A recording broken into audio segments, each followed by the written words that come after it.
They smiled at the check-in counter like this was a maturity test. But the paper they slipped into my hand was a bus pass, not a boarding pass. My stepfather promised money would transfer.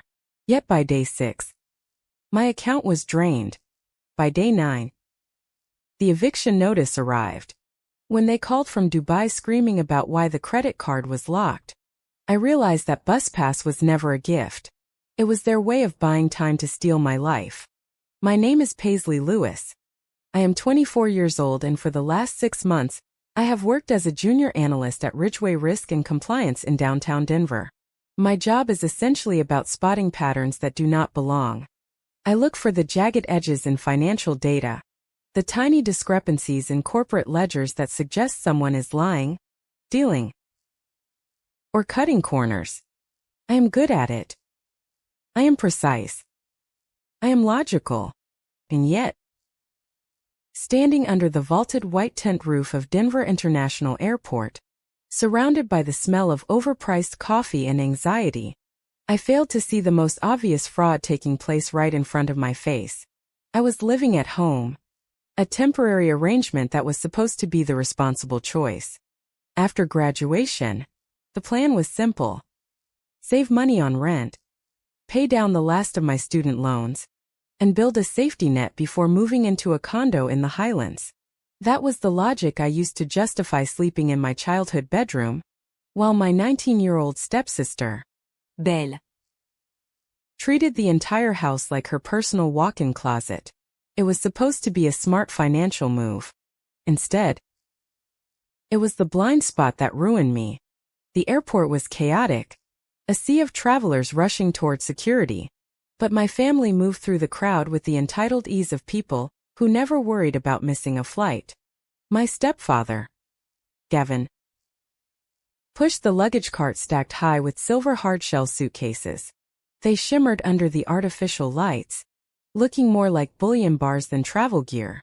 My mother, Lydia, walked beside him, her heels clicking a sharp rhythm on the terrazzo floor. A cashmere wrap draped over her shoulders despite the July heat. And then there was Belle, glowing with the kind of excitement that only money can buy, clutching her passport and a brand new designer tote bag that probably cost more than my car. I trailed behind them, dragging my sensible carry-on. I was excited, too. I had used my vacation days for this, a family trip to Dubai. It was Gavin's idea, a celebration of a big commercial real estate deal he had supposedly closed earlier in the month. He had talked about it for weeks over dinner, describing the Burj Khalifa, the gold souks, and the desert safaris.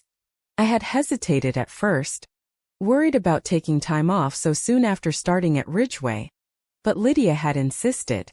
She said it was important for us to bond. She said we needed this. We reached the check-in counter for the long-haul flight. The line for first class was short. Gavin steered the cart toward the agent, flashing a charming smile that did not quite reach his eyes. He handed over 3 passports. I stood there holding mine, waiting for him to ask for it. He didn't. I stepped forward, extending my hand. "Here," I said, offering my blue booklet. "You forgot mine." Gavin turned to me, his expression shifting into a performance of confusion that was just a shade too slow to be genuine. He patted his jacket pockets. He looked at the agent, then back at me. "Oh, right. Paisley, the travel agent said there was some issue with the booking code for your seat." The air around me seemed to thin. "What issue?" I asked. "You sent me the itinerary confirmation last week." "I did," Gavin said, his voice smooth, devoid of any real stress. "But when I called to confirm the meal preferences this morning, they said the 4th ticket had been flagged. System error. Overbooking. Something technical." He was lying. I knew the tone. It was the same tone he used when he told contractors their checks were in the mail. But my brain refused to process the malice of it. I looked at my mother. Lydia was busy adjusting the luggage tag on her bag, refusing to meet my eyes. "So, we fix it," I said. My voice rising slightly. We fix it right now. I can talk to the agent. Honey, Lydia said, finally turning to me. Her face was composed, a mask of tragic pragmatism. The flight is full. Gavin tried everything. We didn't want to worry you until we got here and saw if there was a no-show. But look at the line. It is packed. So, you're going without me? The question tasted like ash in my mouth. It's non-refundable. Paisley, Gavin said, shrugging as if he were discussing a dinner reservation and not a transcontinental vacation. We can't throw away $20,000 because of a computer glitch. You understand, right? You're the logical one. The agent behind the counter looked uncomfortable, typing furiously, eyes averted. She knew. She could see the passenger manifest. There was no glitch. There was simply no ticket for me. There never had been. I felt the heat rise up my neck. People in line behind us were starting to stare. I wanted to scream. I wanted to throw my passport on the counter and demand the truth. But I had been trained well by Lydia. Appearance is everything. Never let them see you crack. Don't make a scene. I took 2 weeks off work. I whispered. And you can use them to relax, Lydia said. She reached into her purse. I expected her to pull out a credit card, maybe an apology gift or cash to cover a cab home. Instead, she pulled out a small laminated card and pressed it into my palm. I looked down. It was not a credit card. It was a bus pass. A monthly pass for the Denver Regional Transit System. Your car is making that noise again, Lydia said. Her voice dropping to a whisper, intimate and condescending. I don't want you driving it all the way back from the airport and getting stranded on the highway. This is safer. Take the A-line train to Union Station, then the bus. You know the route. I stared at the plastic card. Felt light. Insignificant. A piece of trash masquerading as a solution. You want me to take the bus? I asked. You can handle it, she said. Consider it a station. You have the whole house to yourself. Just water the plants and bring in the mail. We need someone there anyway. It works out. It works out. I repeated. Numb. We will transfer money. Gavin interjected, checking his expensive watch. I will send a transfer every week to your account. You can order takeout. Treat yourself to a spa day here. It will be just like you're on vacation, minus the jet lag. But the ticket, Paisley. Stop. Lydia snapped. Her voice suddenly sharp, cutting through the ambient noise of the terminal. Don't make this difficult. Don't be selfish. Belle has been looking forward to this for months. Do not ruin her moment because of a technical error. Belle, who had been scrolling on her phone this entire time, finally looked up. She offered me a pitying smile that looked more like a smirk. Bring me back a souvenir from the bus station, she said, then giggled as if it were an inside joke. Go on, Lydia said, her tone softening, returning to the fake sweetness that was her trademark. We have to get through security. We are cutting it close. She leaned in, kissed my cheek. Her lips were dry, her perfume clawing, and whispered, Don't make a scene. Paisley, grow up. Then they turned their backs. I stood there frozen, clutching the handle of my suitcase with one hand and that damn bus pass with the other. I watched them walk away. Gavin's arm was around Lydia's waist. Belle was bouncing on the balls of her feet. They looked like the perfect American family. Successful. Happy. Going places. And I was the static in the background, the glitch. I watched until they disappeared past the TSA checkpoint. Not once did they look back. Not a wave. Not a hesitation. They shed me as easily as they checked their bags. The walk out of the terminal was the longest of my life. I had to go against the flow of excited travelers. Families were hugging, reunited. Couples were holding hands. I dragged my suitcase, the wheels rumbling loudly on the pavement outside, a sound that echoed the hollowness in my chest. I took the train to Union Station, sitting in a corner seat, watching the flat brown landscape of Colorado slide by. Then I transferred to the bus. The bus was crowded, smelling of stale sweat and diesel. I sat with my suitcase jammed between my knees, wearing my vacation outfit, a linen sundress that now felt ridiculous and flimsy. When I finally unlocked the front door of the house, the silence hit me like a physical blow. It was a large house, a sprawling two-story colonial in a gated community filled with white furniture and fragile decorations. It usually smelled of Lydia's potpourri and Gavin's cigars. Now it just smelled of absence. I left my suitcase in the hallway. I didn't even unpack. I walked into the kitchen, the marble countertops gleaming under the under-cabinet lighting on the fridge. The calendar still had Dubai written in Belle's bubbly handwriting across the dates for the next 3 weeks. I sat on a bar stool and stared at my phone. It sat on the counter, black and silent. I waited. I told myself that maybe Gavin was right. Maybe it was a system error. Maybe they were frantic on the other side of security, calling the airline, trying to get me on the next flight. Maybe they felt terrible. 1 hour passed. Then 2. The sun went down, casting long, bruised shadows across the kitchen floor. Finally, my phone buzzed. I snette TT op. My heart hammering against my ribs. It was a notification from the family group chat titled The Lewis Empire. I opened it, desperate for an apology, or at least an explanation. It was a photo. They were in the first-class lounge in Dubai. They must have landed and immediately connected to Wi-Fi. The photo showed a table groaning under the weight of food lobster tails, towers of macaroons, champagne flutes catching the light. Gavin was holding a glass up to the camera in a toast. Lydia was laughing, head thrown back. Belle was making a peace sign, looking radiant. Below the photo, Gavin had typed a touchdown. The journey was worth every penny. Time to live. No text to me. No. Are you okay? No. Did you get home safe? No. We miss you. I scrolled up. The last message was from me, sent yesterday. Can't wait to go. The contrast made my stomach turn. I felt a cold prickle of nausea. This wasn't just exclusion. This was eraser. I looked at the bus pass again. It was sitting on the counter where I had tossed it. Lydia had said, "You can handle it."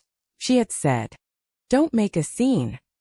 I thought about the swiftness of Gavin's lie at the counter, the lack of surprise in his eyes, the way they had moved in a phalanx against me, blocking me out with a wall of indifference.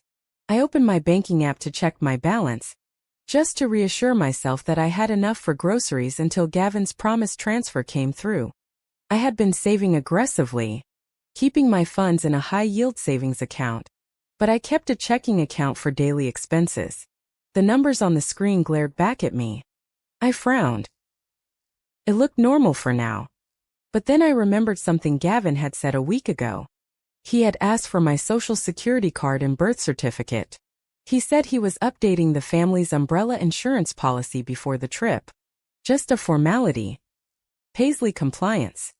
You know how it is. I had given them to him. I trusted him. He was my stepfather.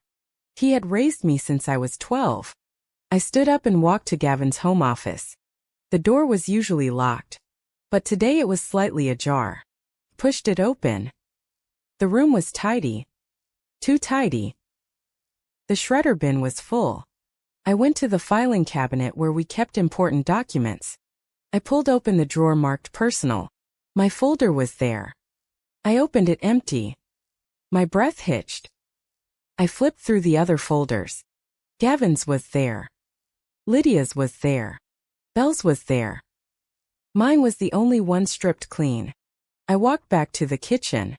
The silence of the house no longer feeling empty. Now it felt predatory. The bus pass on the counter seemed to mock me. It wasn't a tool for transportation. It was a symbol of my value to them.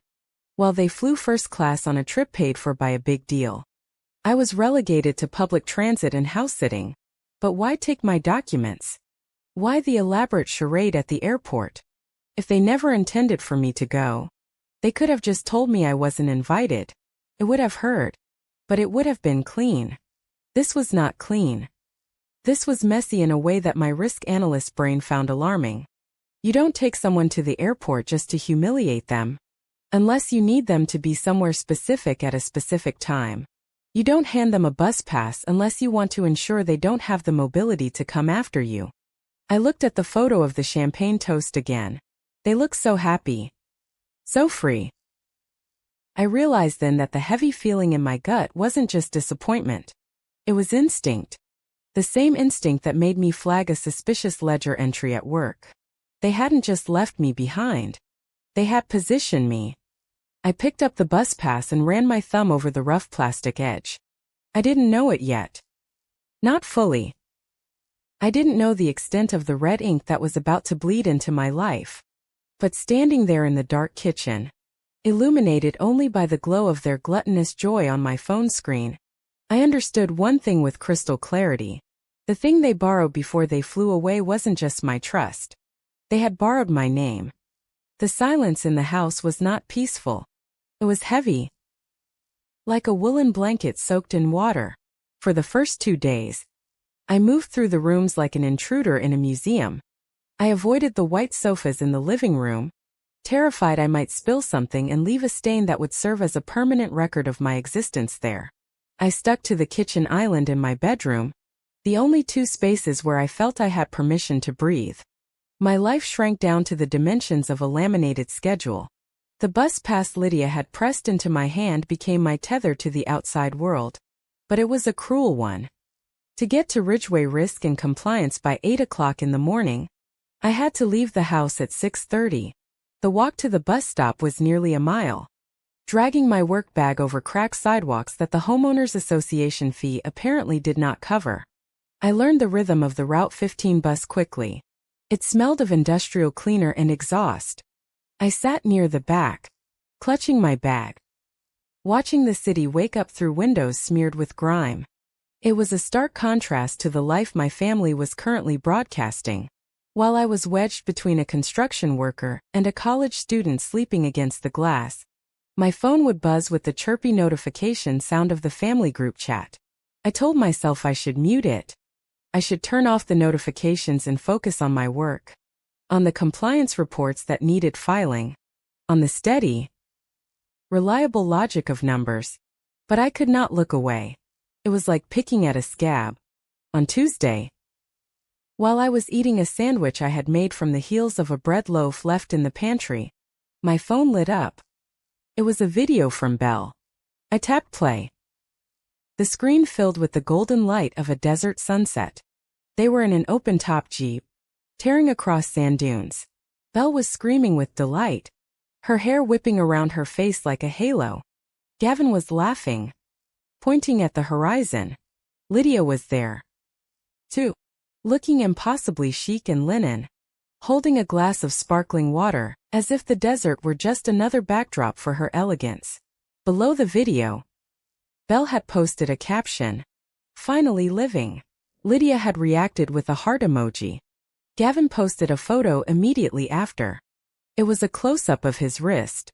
A heavy gold chronograph watch sat against his tanned skin. "Found this beauty in the souk," he wrote. "A man has to treat himself after a good quarter." I stared at the watch. I did the mental math instantly. That watch cost more than my student loans. It cost more than the car I was not allowed to drive. I put my sandwich down. I had lost my appetite.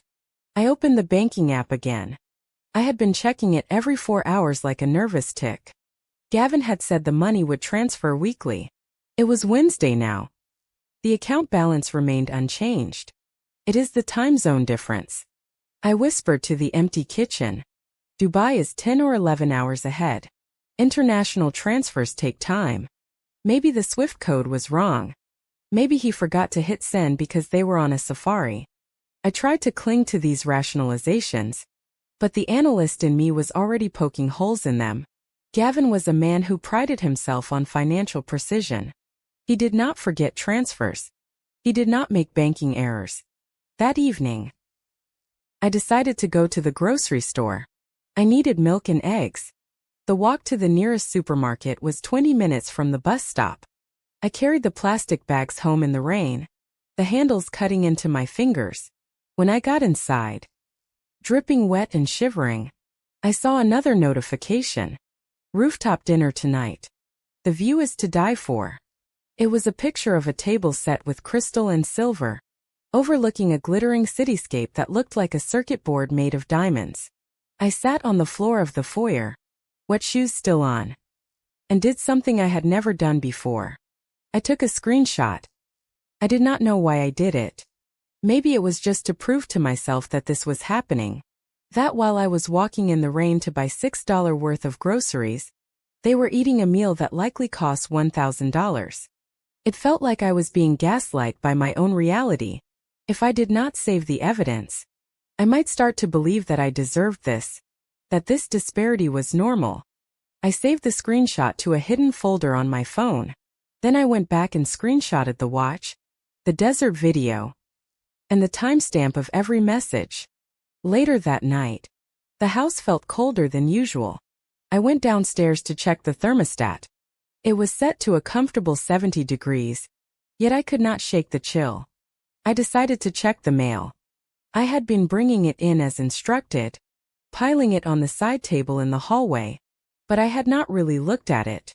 I sorted through the stack. Most of it was junk mail, flyers for landscaping, coupons for pizza. But there were a few envelopes that caught my eye. They were from banks and credit card companies. One envelope addressed to Gavin looked odd. The flap was not sealed flat. It rippled slightly. Picked it up. I ran my finger under the flap. It popped open with zero resistance. The glue was dry and non-sticky. It had been opened before. I frowned.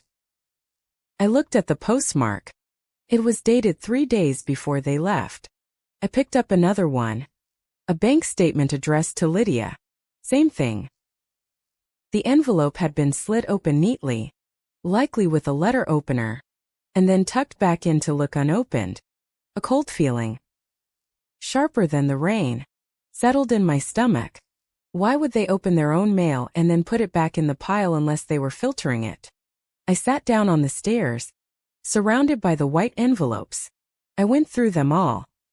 Every single piece of financial mail that had arrived in the week leading up to their departure had been opened. It looked like a performance of normally. They wanted the pile on the table to look like standard unattended mail.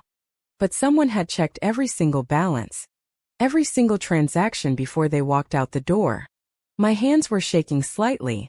This was not just carelessness. This was inventory. I pulled out my phone and dialed my mother. It rang and rang and rang. The person you are trying to reach is not available. I tried Gavin. Straight to voicemail. I tried Belle. It rang twice then cut off. She had hit the decline button. I stared at the screen. I could see them online. I could see the little green dot next to Belle's name on social media. She was uploading a story right now. I typed a message to the group chat.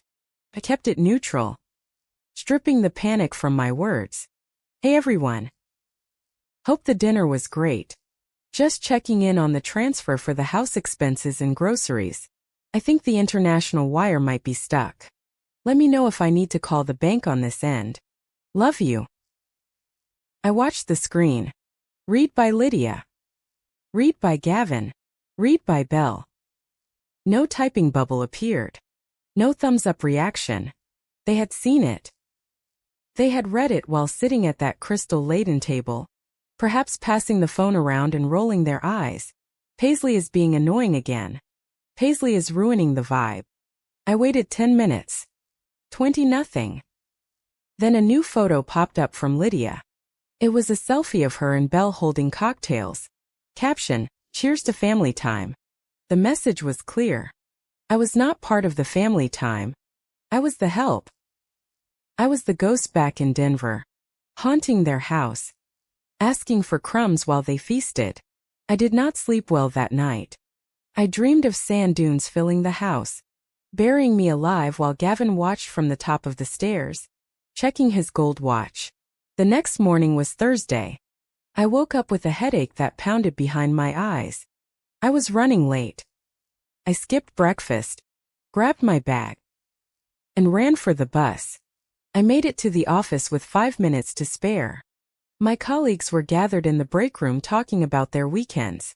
I kept my head down, heading straight for the coffee machine in the lobby.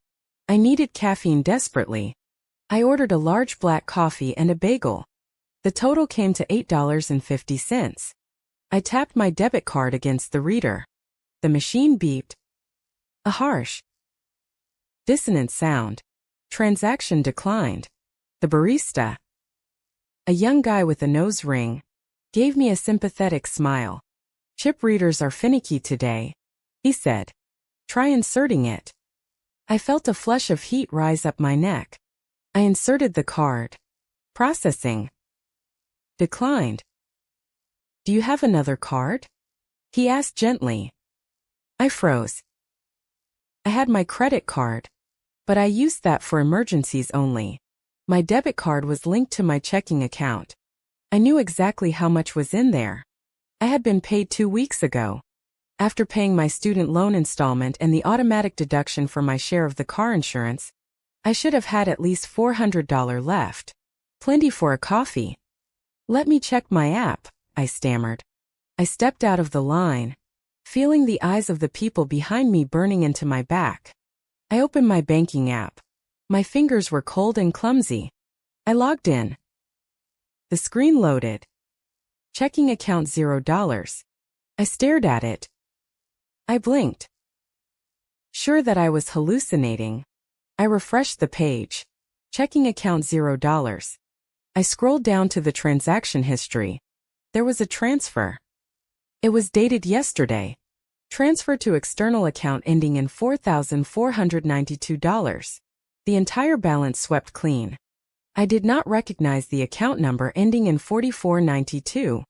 I stood in the middle of the coffee shop, the noise of the espresso machines fading into a dull roar. My phone buzzed in my hand. It was another notification from the group chat. I did not look at it. I could not. I looked at my wallet. I had a $5 bill tucked in the back fold. Not enough for the coffee and the bagel. I walked back to the counter. I changed my mind, I said, my voice sounding thin and ready to my own ears. I am actually not hungry. I walked out of the shop without looking at the barista. I stood on the sidewalk. The Denver sun bright and accusing. The bus pass in my pocket felt heavy now. It wasn't just a ticket. It was a prophecy. Lydia had said, "You can handle it." Gavin had said, "The money will transfer." They were right. The money had transferred. Just not to me. I looked at the glass building of Ridgeway Risk and Compliance. I dealt with fraud every day. I knew the patterns. I knew the signs.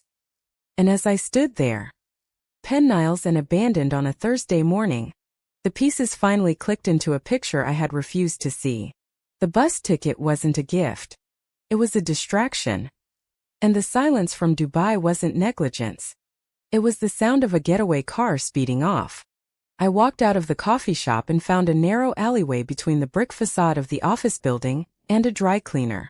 It was not a dignified place to have a breakdown, smelling faintly of steam and garbage. But it was private. I needed privacy because my hands were shaking so violently that I could barely hold my phone. I dialed the customer service number on the back of my credit card. My debit card was useless, drained to zero. But I needed to know the mechanism of the theft before I could stop it. The automated voice made me punch in my social security number. I did it. I waited through 3 minutes of elevator music, staring at a dumpster, forcing my breathing to even out. Inhale for 4 counts. Hold for 4. Exhale for 4. It was a technique I used before presenting quarterly risk reports to the board. This was just another report. The subject just happened to be my own financial ruin. A woman named Brenda answered. Her voice was flat. Bored. I need to report an unauthorized transfer, I said. My voice sounded surprisingly steady. It was the voice of Paisley the analyst, not Paisley, the stepdaughter. My checking account was drained this morning. All of it. Brenda tapped away on her keyboard. The sound was loud in my ear. I see the transfer, she said. $2,400 moved to an external account ending in 4492. It was authorized via the mobile app at 6:45 this morning. 6:45. I had been in the shower. I did not authorize it, I said. Who owns the external account? I cannot give out that information for privacy reasons, Brenda said, reciting the script. But I can see that the external account has been linked to your profile for 3 days. The 2 micro deposits used to verify the link were confirmed on Monday. The day they flew out. Wait, I said. My mind racing. Check the access log. What device authorized the link? It looks like an iPhone 15 Pro. Location services tagged it near Denver International Airport. The world tilted on its axis. Monday morning at the airport. While I was standing there like an idiot holding a bus pass, Gavin must have been on his phone. He was not checking emails. He was finishing the setup. He had started days prior. He had linked his account to mine, verified it, and waited until he was safely across the ocean to pull the trigger. Freeze it, I said. Freeze everything. Mark it as fraud. I can freeze the account, Brenda said. But since the transfer was done with your login credentials on a verified device, the investigation might take up to 90 days. We cannot issue a provisional credit until we determine it was not a family dispute. It is theft. I snapped. Freeze it. I hung up. I stood in the alleyway, staring at the brick wall. It was precise. It was calculated. They waited until Thursday to drain the cash because they knew paychecks hit on Fridays for some people. Or maybe they just waited until they had a bill to pay in Dubai. I went back to my desk at Ridgeway. I could not focus on corporate compliance. I had my own forensic audit to conduct. At 10:30 in the morning, my email pinged. It was not a work email. It was a notification from a credit monitoring service I had signed up for years ago and largely ignored. Alert new account opened. Clicked it. The blood drained from my face. A new credit card had been opened in my name. The issuer was a major travel rewards bank. The credit limit was $25,000. The opening date was last Friday, 3 days before the trip. I logged into the credit bureau's portal. My fingers flew across the keyboard. I felt a strange detachment, a cold numbness that allowed me to function. I was no longer a person. I was a processor of data. I looked at the inquiries. There were 4 hard pulls on my credit report in the last week. 1 for the credit card, 1 for a personal loan application that was currently pending, and 2 others for retail financing. They were not just spending my cash. They were leveraging my credit score. I had a score of 780. It was pristine. I had worked hard for it, paying off student loans aggressively, never missing a payment, to Gavin, who I knew had a history of complicated business bankruptcies. My credit score must have looked like a fresh, untapped gold mine. I closed my eyes. I needed to see the physical evidence. Digital footprints were one thing, but fraud of this magnitude required physical documentation. I left work at noon. I told my manager I had a family emergency. It was the truth. The bus ride home took 45 minutes. I sat in the back watching the suburbs roll by. I did not listen to music. I did not look at my phone. I was planning my search pattern. When I got to the house, I went straight to Gavin's office. I did not hesitate at the door this time. I walked in and turned on the overhead light. I went to the filing cabinet. I knew my folder was empty, but I needed to know what was missing specifically. I opened the drawer. empty hanging folder. I sat in Gavin's leather chair. I closed my eyes and replayed the memory of him asking for my documents. It was 2 weeks ago. We were in the kitchen. He was making an espresso. "Hey, Paisley," he had said, casually tapping the spoon against the cup. "I am reviewing our insurance policies before the trip. Medical. Travel. The works. I want to bundle you into our umbrella policy so you have better coverage. It is cheaper if we are all on one family plan. Can you grab your social security card and birth certificate? I need to scan them for the agent." It had sounded so logical, so paternal. Better coverage. Family plan. I had brought them to him. I had watched him put them in a folder. I never saw them again. He had not scanned them for an insurance agent. He had kept them. He needed the physical social security card to bypass secondary security questions for opening credit lines. He needed the birth certificate to prove identity if the bank flagged a discrepancy. I opened the deep drawer of his desk. It was locked. I looked around the room. Gavin was not a creative man. He hid keys in predictable places. I checked the top of the door frame. Nothing. I checked under the mousepad. Nothing. I checked the hollow spine of a fake book on the shelf, a copy of The Wealth of Nations. There was a small silver key inside. I unlocked the drawer. It was not full of money. It was full of paper. I started sifting through it and then I found it. A notepad with handwriting on it. Gavin's jagged scroll. It was a list. P. Chase Sapphire. D'un P. MX pending. P. Nordstrom approved.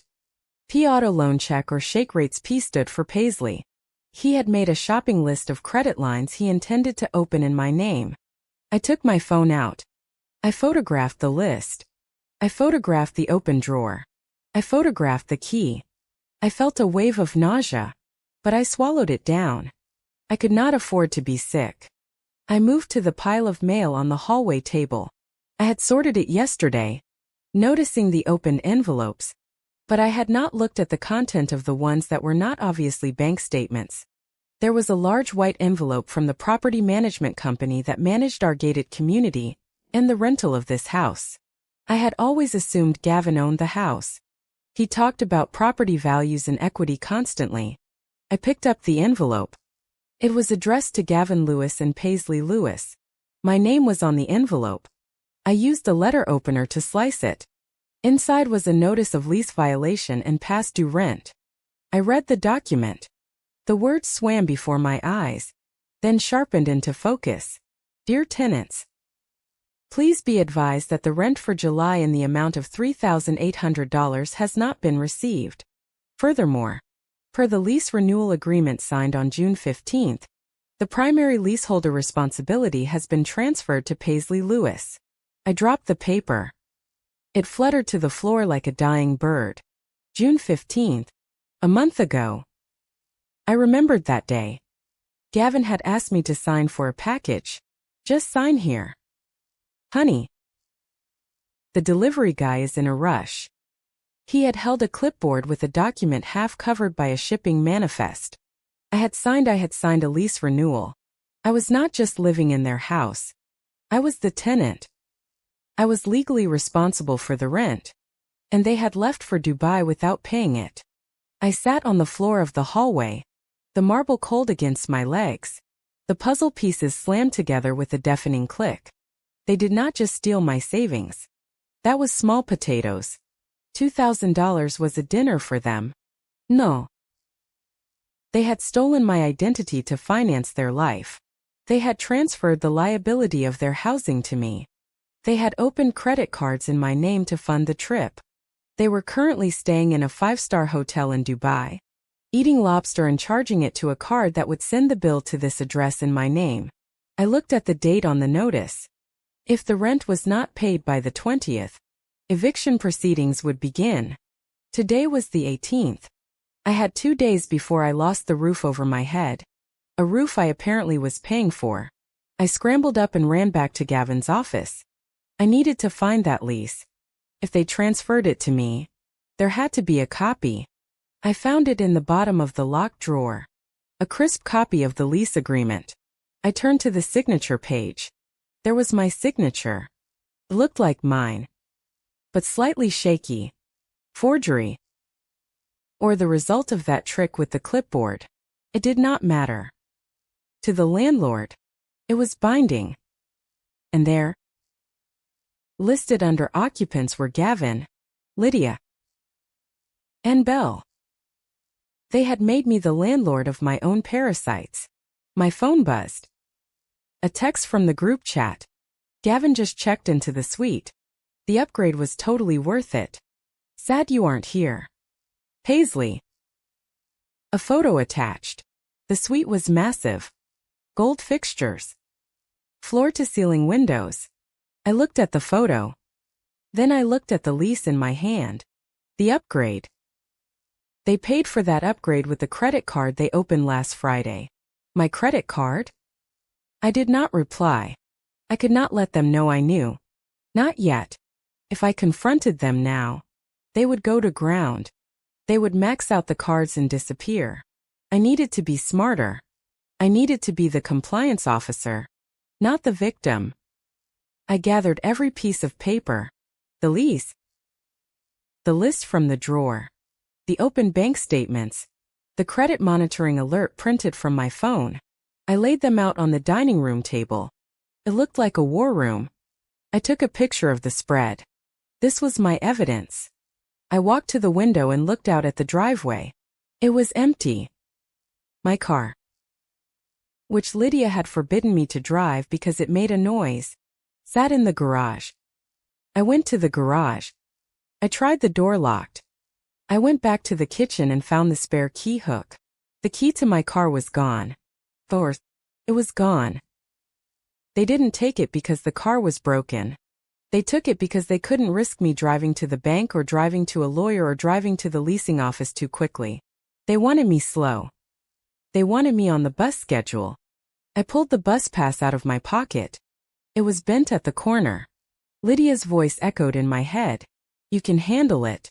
She wasn't telling me I was capable. She was telling me I was contained. The bus ticket wasn't a gift to help me get around. It was a pair of shackles made of plastic. It was designed to keep me navigating transfers and schedules. Too exhausted and too slow to catch up with the jetream of their fraud. But they forgot one thing. I work in risk. I track patterns for a living. And now that I saw the pattern, I wasn't going to just cancel the cards. I looked at the bus pass. Really looked at it. It wasn't a shackle anymore. It was my transport to the police station. I put the pass back in my pocket. I wasn't going to run after them. I didn't need a plane ticket to Dubai. I had everything I needed right here on this dining room table to bring them down. The bus ticket wasn't for me to be free. It was to ensure I had no vehicle to chase them. But they underestimated what I could do from a stationary position. I picked up my phone and opened the camera app. I zoomed in on the photo of the suite in Dubai. I could see a room service menu on the table. I was going to track every cent. And when they came back, expecting to find a beaten-down daughter in a pile of paid bills, they were going to find a fortress built out of their own paper trail. The first thing I did was kill Paisley Lewis. At least the digital version of her that my family had access to.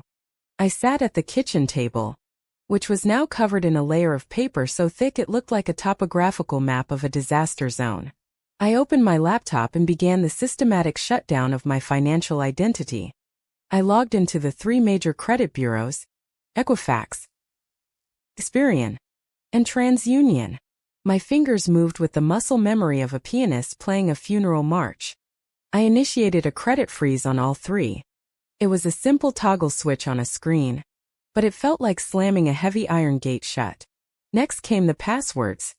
I knew Gavin used a variation of his high school mascot in graduation year for everything. I suspected he had guessed my old passwords because I had foolishly written them in a notebook in the kitchen drawer years ago, thinking it was safe. I changed everything. My email, my remaining bank accounts, my social media. I generated random strings of alphanumeric chaos that no human could guess. Then I enabled two-factor authentication on every single platform. Now, if they wanted to log in from a hotel IP address in Dubai, they would need the code sent to the phone currently sitting in my hand. I was locking the doors one by one. On Friday morning, I took a half day off work. I could not tell Ridgway the full truth yet that my family was a localized organized crime ring. So, I told them I had a legal appointment regarding a housing dispute. It was not a lie. I went to see Mallory Keene. She was a consumer protection lawyer recommended by a friend from law school. I had messaged in a panic the night before. Mallory's office was in a strip mall sandwiched between a nail salon and a tax preparation service. It did not look like the high-powered firms Gavin liked to hire. But as soon as I walked in, I knew I was in the right place. The room smelled of old paper and aggressive coffee. There were stacks of files on every surface. But Mallory herself was razor-sharp. She was a woman in her 50s with short steel gray hair and eyes that looked like they had seen every scam known to man. I sat down and started to talk. I felt the words tumbling out of me of the bus pass, the empty bank account, the lease, the Dubai photos, the shame. I felt my voice rising, the hysteria bubbling up. Mallory raised a hand. She did not offer me a tissue. She offered me a pen. "Sup?" she said. Her voice was not unkind, but it was firm. "Paisley, you are drowning in the story. The law does not care about the story. It does not care that your feelings are hurt, or that your mother is ignoring your texts. The law cares about documentation. You don't need to scream. You need a timeline." She pushed a legal pad toward me. "I need you to build me a skeleton," she said. "Date, time, event, evidence. Strip the emotion out of it. If it is not on paper, it did not happen." I took the pen. "Okay, we are going to treat this like a homicide case," Mallory said, leaning back in her creaky chair. "Except the victim is your credit score." I spent the weekend building the timeline. I turned my living room into a war room. I printed out every single bank statement, every credit alert, and every screenshot from the Lewis Empire group chat. I taped them to the wall. July 14th, 9 a.m. Gavin asks for my documents. July 14th, 2 p.m. Hard inquiry on my credit report from a luxury travel agency. July 17th, 10 a.m. We arrive at the airport. I am handed the bus pass. July 17th, 11:38. A charge for $3,000 hits the new credit card for duty-free Dubai. July 18th, 8 p.m. Belle posts a photo of herself holding a designer handbag. Caption treats July 18th, 8:05 p.m. Transaction alert for $2,500 at a boutique in Dubai International Airport. It was sickening. It was perfect. Every moment of their joy was timestamped directly to a moment of my financial hemorrhage. I was funding the very vacation I had been rejected from. Then came the twist that made my blood run cold. I was digging through the trash folder of our home computer, a shared desktop that sat in the den. Gavin must have thought deleting files was enough. He didn't know I could restore them. I found a scanned PDF titled Loan App SPL PDF. I opened it. It was an application for a personal consolidation loan of $50,000.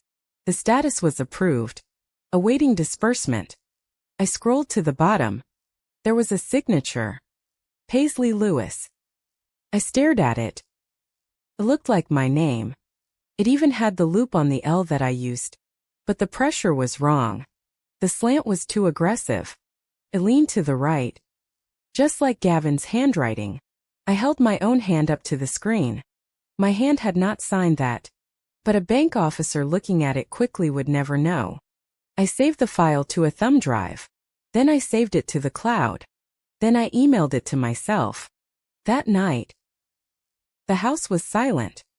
The silence was no longer heavy. It was charged with electricity. I started a new ritual. I opened the voice memo app on my phone. Mallory had told me to document my state of mind in case they tried to claim I was unstable or complicit later. Entry 4. I whispered into the darkness of the kitchen. Date July 21st. Time 11 p.m. Status. They are still in Dubai.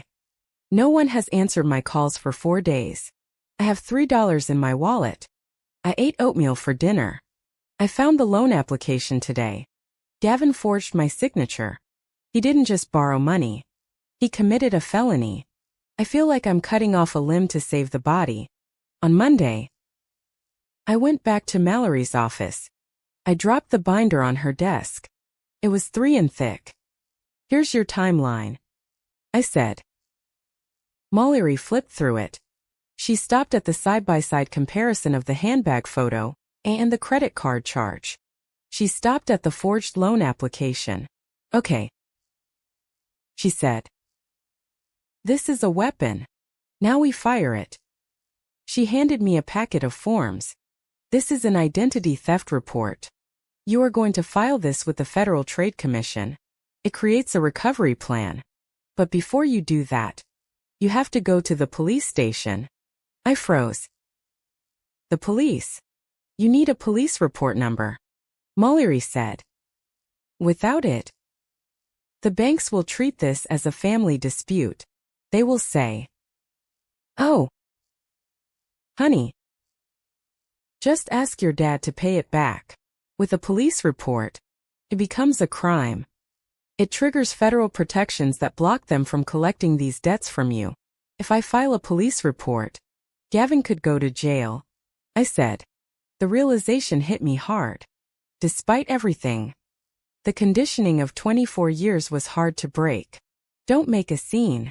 Protect the family. Mallory looked me dead in the eye. Paisley, he stole $50,000 in your name. He left you with an eviction notice. He didn't act like a father. He acted like a predator. Do you want to pay that $50,000? Because that is the alternative. I took the forms. No, I don't. Good. Now, about the house. Mallory pulled out a fresh sheet of paper. You said the lease was transferred to you. Yet, I am the primary leaseholder now and the rent is overdue. Perfect, Mallory said, a grim smile touching her lips. That gives us leverage. If you are the tenant, you have rights. And if they are not on the lease as residents, but merely as occupants under your authority, you can revoke that authority. She drafted a letter. It was full of legal jargon. Breach of contract. Fraudulent inducement. Constructive eviction. Take this to your landlord, she said. Show him the forgery. Show him the police report number.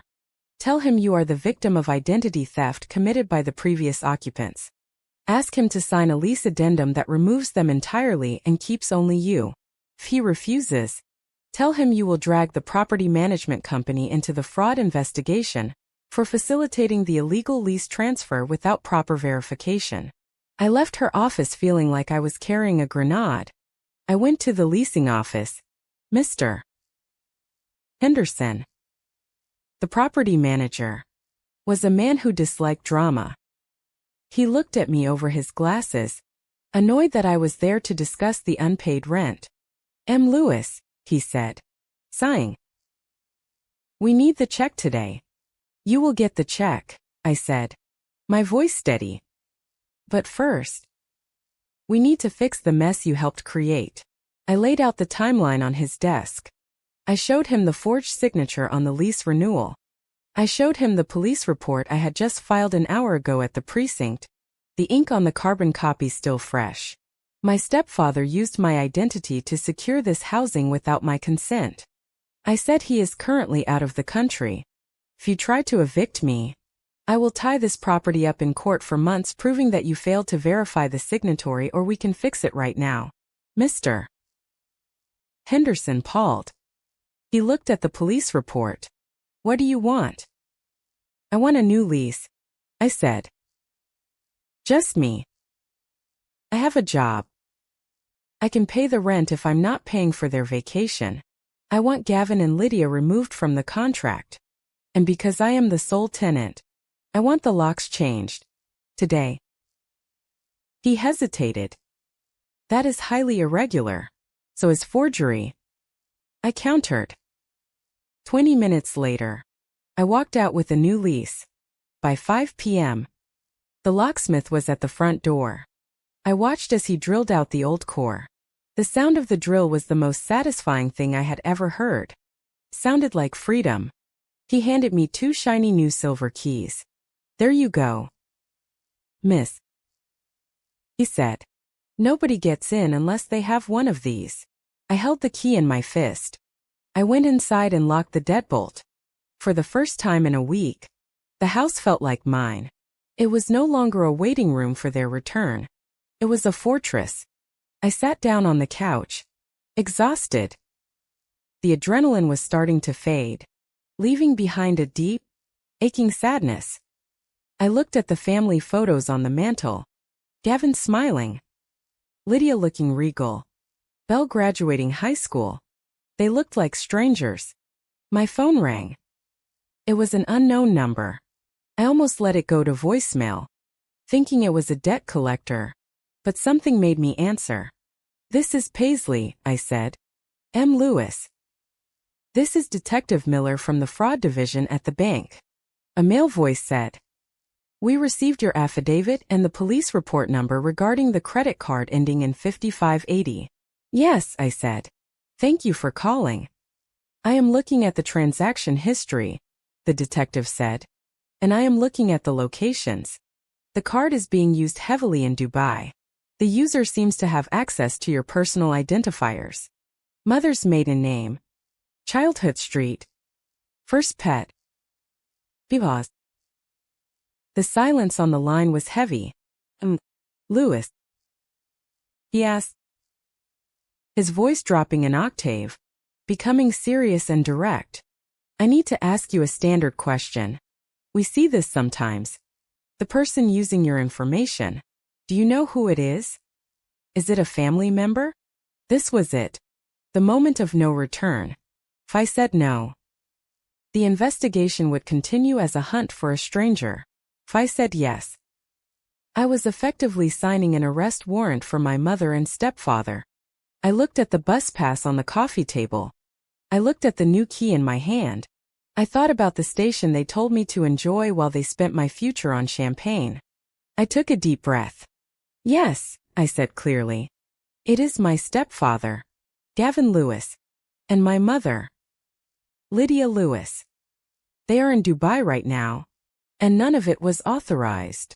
Understood, the detective said. We will proceed accordingly. I hung up the phone. The room was very quiet, but it was the silence of a storm that had finally broken. I had just launched the missile. Now I just had to wait for the impact. The hardest part of the next 24 hours was not the fear. It was the silence. In the game of chess, the most terrifying move is often the one you do not make. A novice player attacks immediately when they see an opening. A master waits. I had spent my entire life being the novice. The stepdaughter who tried too hard to please. Who apologized for taking up space. Who thanked them for the crumbs. But looking at the new silver key on my keychain, I realized that Paisley, the doormat, was dead. Paisley, the compliance officer, had taken her place. I knew that if I called them screaming, accusing them of fraud and theft, they would hang up. They would spin a story. They would gaslight me. Gavin would claim it was a misunderstanding. Or worse, they would disappear entirely, moving the money to accounts I could not track before vanishing into another jurisdiction. Fraudsters are like cockroaches. If you turn the light on too fast, they scatter. You have to wait until they are comfortable, fat, and happy in the dark before you bring the boot down. So, I let the group chat live. I kept my phone propped up against my computer monitor while I worked from home on Friday. Every time it pinged, I did not wheeze anymore. I took a screenshot. Ping. Lydia posted a video of a fountain show. Magical night. Ping. Gavin posted a picture of a steak covered in gold leaf, eating like kings. Every photo was a brick they were laying in their own prison cell. They thought they were broadcasting their success. I knew they were broadcasting their location and their spending habits for the forensic accountant I intended to hire if the police moved too slowly. That evening, I packed a bag. I could not sleep in that house alone with the evidence. Felt too fragile. If Gavin had a friend with a key, someone I did not know about, I could lose everything. I took the binder Mollery and I had built the hard drive with the recovered loan application and my laptop. I drove to Harper Lane's apartment. Harper had been my best friend since freshman year of college. She was the opposite of me. Loud. Messy. Artistic. And fiercely protective. When she opened her door and saw me standing there with a suitcase and a look of haunted determination, she did not ask questions. She just pulled me inside and poured me a glass of cheap red wine. I laid it all out on her coffee table. The timeline. The forgery. The eviction notice. Harper sat in silence for a long time, reading the papers. She picked up the photo of the bus pass I had taken. "They gave you a bus pass?" she said, her voice dangerously quiet. "And then they stole $50,000. Yet," I said, "this is not a family." "Paisley," Harper said, looking up at me with tears in her eyes. "This is a cartel. They groomed you. They kept you small. Kept you desperate for approval. So you wouldn't notice when they started harvesting your organs. Except instead of a kidney, they took your credit score." "I filed the police report," I said, sipping the wine. Tasted like vinegar, but it grounded me. "And I have the new lease. But I need to keep the evidence here. If they come back early, if they realize I know, leave it here." Harper said, "My place is a fortress. If Gavin comes here, I will hit him with a cast iron skillet. I am serious." Having Harper on my side changed the chemical composition of my isolation. I was not just a victim anymore. I was part of a team. We spent the night backing up the files to 3 different cloud servers. We created a digital fortress that Gavin, with his limited tech skills, could never penetrate. Saturday morning, I went back to the house to check the mail. I approached the front door cautiously, scanning the street for strange cars. It was empty. Inside, on the floor where the mail slot deposited the daily delivery, lay a single white envelope. It was from the bank that issued the credit card. The one opened 3 days before their trip. The one I had frozen yesterday. Picked it up. It was the physical statement. They had been so arrogant. They had not even bothered to set up paperless billing. They assumed I would just stack the mail on the table like a good little servant, never daring to open anything addressed to Paisley Lewis if it looked official. Because Gavin handled the finances, I tore it open. The balance was staggering. $12,000 in 5 days. I scanned the itemized list. Airline upgrades.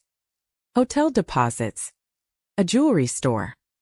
But then I saw something that made my breath hitch. The billing address. It was my address. This house. They had used my own home as the base of operations for the theft. This was the final nail in the coffin for any "it was a mistake" defense. You do not accidentally type in your stepdaughter's social security number and her home address when applying for a card. You do it with intent. I took a picture of the statement. I added it to the digital folder. Then my phone buzzed. It was the group chat. Belle had posted a new series of photos. Shopping spree at the Dubai Mall. Daddy said yes to everything. The first photo showed Belle posing with 3 large shopping bags from a high-end designer boutique. She was wearing sunglasses indoors, looking like a celebrity. I looked at the time on the message posted 2 minutes ago. I looked at the transaction alert log on my credit monitoring app. Because I had frozen the card yesterday, any new attempts would generate a declined alert. There it was. Transaction declined, designer boutique Dubai. Amount $4,500. Time 1003 A. Mountain Standard Time. The timestamp on the transaction attempt matched the timestamp on Bell's post almost to the second. I felt a cold thrill run down my spine. It was the perfect sync. The visual evidence of the purchase attempt matched the digital record of the fraud. Belle in her vanity had just handed me the smoking gun. She was holding the bags that Gavin had just tried and failed to buy with my identity. The card decline must have just happened. They were standing at the register right now. I could imagine the scene. The cashier handing the card back. Gavin's smile faltering. The confusion. The embarrassment. It was time. I sat down on the white sofa. I held my phone with steady hands. I was done waiting. It was time to pull the string and see who choked. I typed a message into the group chat. Hey everyone. Is everything okay over there? I just got a really weird fraud alert from the bank. It says someone is trying to use a card in my name in Dubai. I am on the phone with the fraud department right now to report it as stolen. Hope you guys are safe. I hit send. I watched the screen. Read by Belle. Read by Gavin. Read by Lydia. For a long minute. Nothing happened. The typing bubbles appeared. Then disappeared. Then appeared again. They were panicking. They were huddled together in that mall, surrounded by unpaid merchandise, realizing that the glitch was coming from inside the house. They could not admit it was them. If they admitted it, they confessed to the crime. But if they did not admit it, I would cancel the card which I already had and cut off their supply. I was forcing them to choose between poverty and confession. My phone rang. It was not a text. It was a voice call. The screen said, Dad. I stared at it. The word Dad felt like a slur. I let it ring twice. 3 times. I wanted him to sweat. I wanted him to wonder if I was actually talking to the police. On the 4th ring, picked up. Hello, I said, keeping my voice light. Innocent. The beautiful daughter. Paisley. Gavin's voice was not charming. It was tight. High-pitched. Vibrating with a suppressed rage I had never heard before. The smooth salesman was gone. This was the cornered rat. Dad, is that you? The connection is weird. I said. Paisley, listen to me. He snapped. What did you do? We are at the register and the card is not working. Which card? I asked. I thought you were using your corporate account. The backup card? He stammered. The one for emergencies. It is declining. Did you touch anything on your end? Oh, you mean the card under my name? I asked. The one I didn't open. Silence. Heavy thick silence. I got an alert. Gavin continued. Dropping the dad. It said someone was trying to charge $4,000. I knew that couldn't be you because you told me you were paying for everything. So, I told the bank it was fraud. Was I wrong? You called the bank. His voice cracked. Thor's, I said. Identity theft is a serious crime. I didn't want you guys to get in trouble if someone stole my info. Why are you trying to use a card with my name on it? Unfreeze it. He hissed. The pretense dropped completely. Paisley, you listen to me right now. You call them back and you tell them it was a mistake. We are standing here with the bags. We look like idiots. Unfreeze the damn card. Can't, I said. Once a fraud report is filed, it is a federal matter. They locked it. They are doing an investigation. Investigation? He shouted the word. I could hear Lydia crying in the background. I could hear the murmur of the mall. Yet, they are tracking the IP addresses and the location data, I said. Leaning back into the sofa, looking at the bus pass on the coffee table. They said whoever did this is going to be facing felony charges. I am just trying to help. Gavin, unless there is something you want to tell me. You little. He cut himself off. He took a breath. Paisley, fix this. We have no access to cash. The hotel holds are on that card. If you don't unlock it, they will kick us out. That sounds stressful, I said. But I can't help you. I have to go now. I have a meeting with the detective in an hour to sign the affidavit. I promised to bring them the timeline. Detective. Gavin's voice went quiet. It was the quiet of a man watching the guillotine blade start to fall.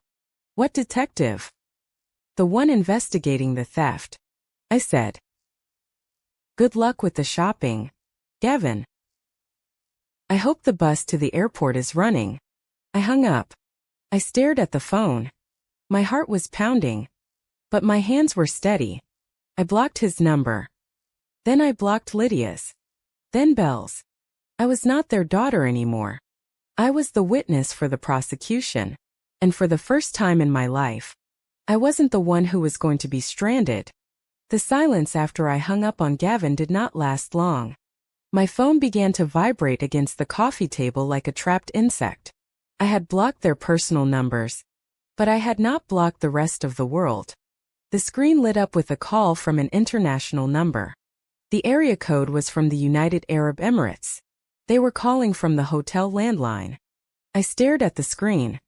My instinct was to throw the phone across the room and hide under the covers. The old Paisley, the one who apologized when someone else stepped on her foot, wanted to disappear. But I looked at the binder on the table.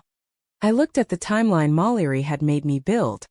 I remembered Mallory's instructions from our meeting that morning. If they call, you answer. But you do not engage. You do not explain. You record.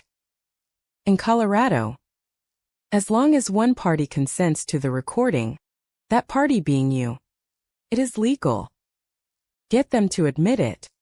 I tapped the screen to start the voice recording app running in the background, took a deep breath that rattled in my chest, and answered the call.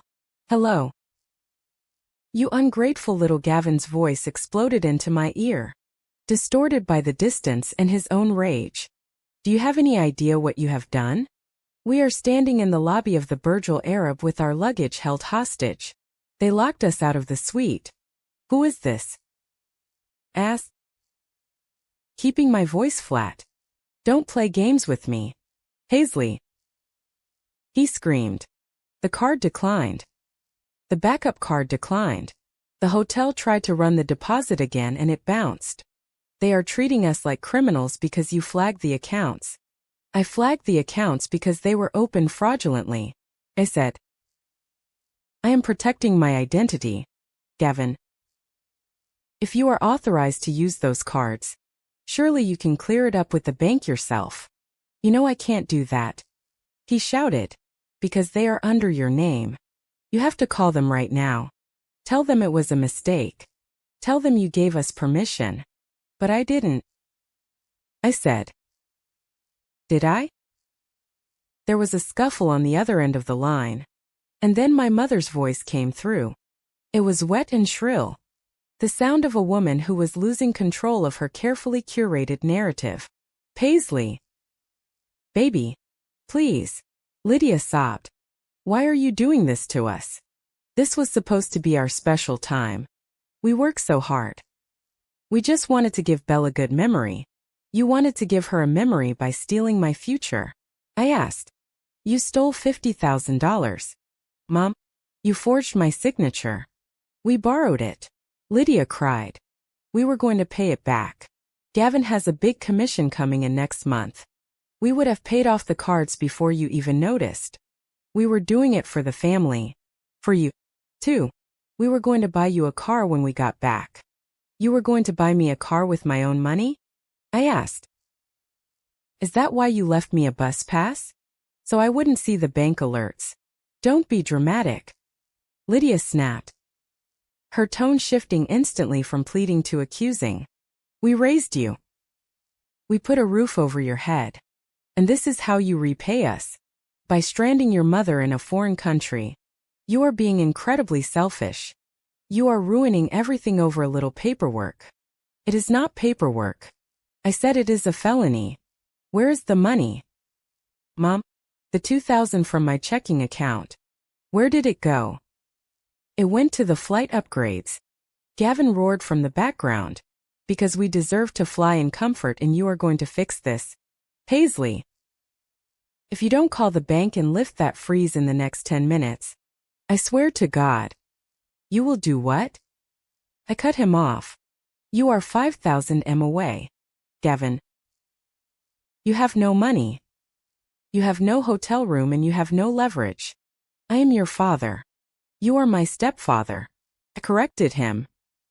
And according to the police report I filed yesterday, you are the primary suspect in an aggravated identity theft investigation. The line went dead silent. The kind of silence where you can hear the background static of the universe. Police report. Gavin whispered. Case number 44920. I recited. I gave them everything. Gavin. The forged loan application. The credit inquiries. The lease transfer. I gave them the list you wrote in your desk drawer. The one with P next to all the banks. You went into my desk. He hissed. You went into my life. I said. I have to go now. My lawyer advised me not to speak to you without legal counsel present. Lawyer. Lydia shrieked.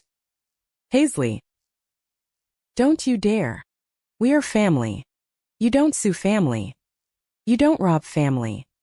I said. I hung up. My hands were shaking so hard I had to put the phone down on the table. I saved the recording. I backed it up to the cloud. I emailed it to Mollery. I sat there for a long time listening to the clock on the wall tick. I felt sick. Physically ill. The confirmation that my mother knew that she was an active participant, justifying it as borrowing hurt more than the theft itself. She saw me as a resource, an asset to be liquidated for her comfort, not as a daughter. 2 hours later, my phone rang again. It was Detective Miller. Lewis. He said. His voice was brisk, professional. I have an update on the investigation. Are you free to talk?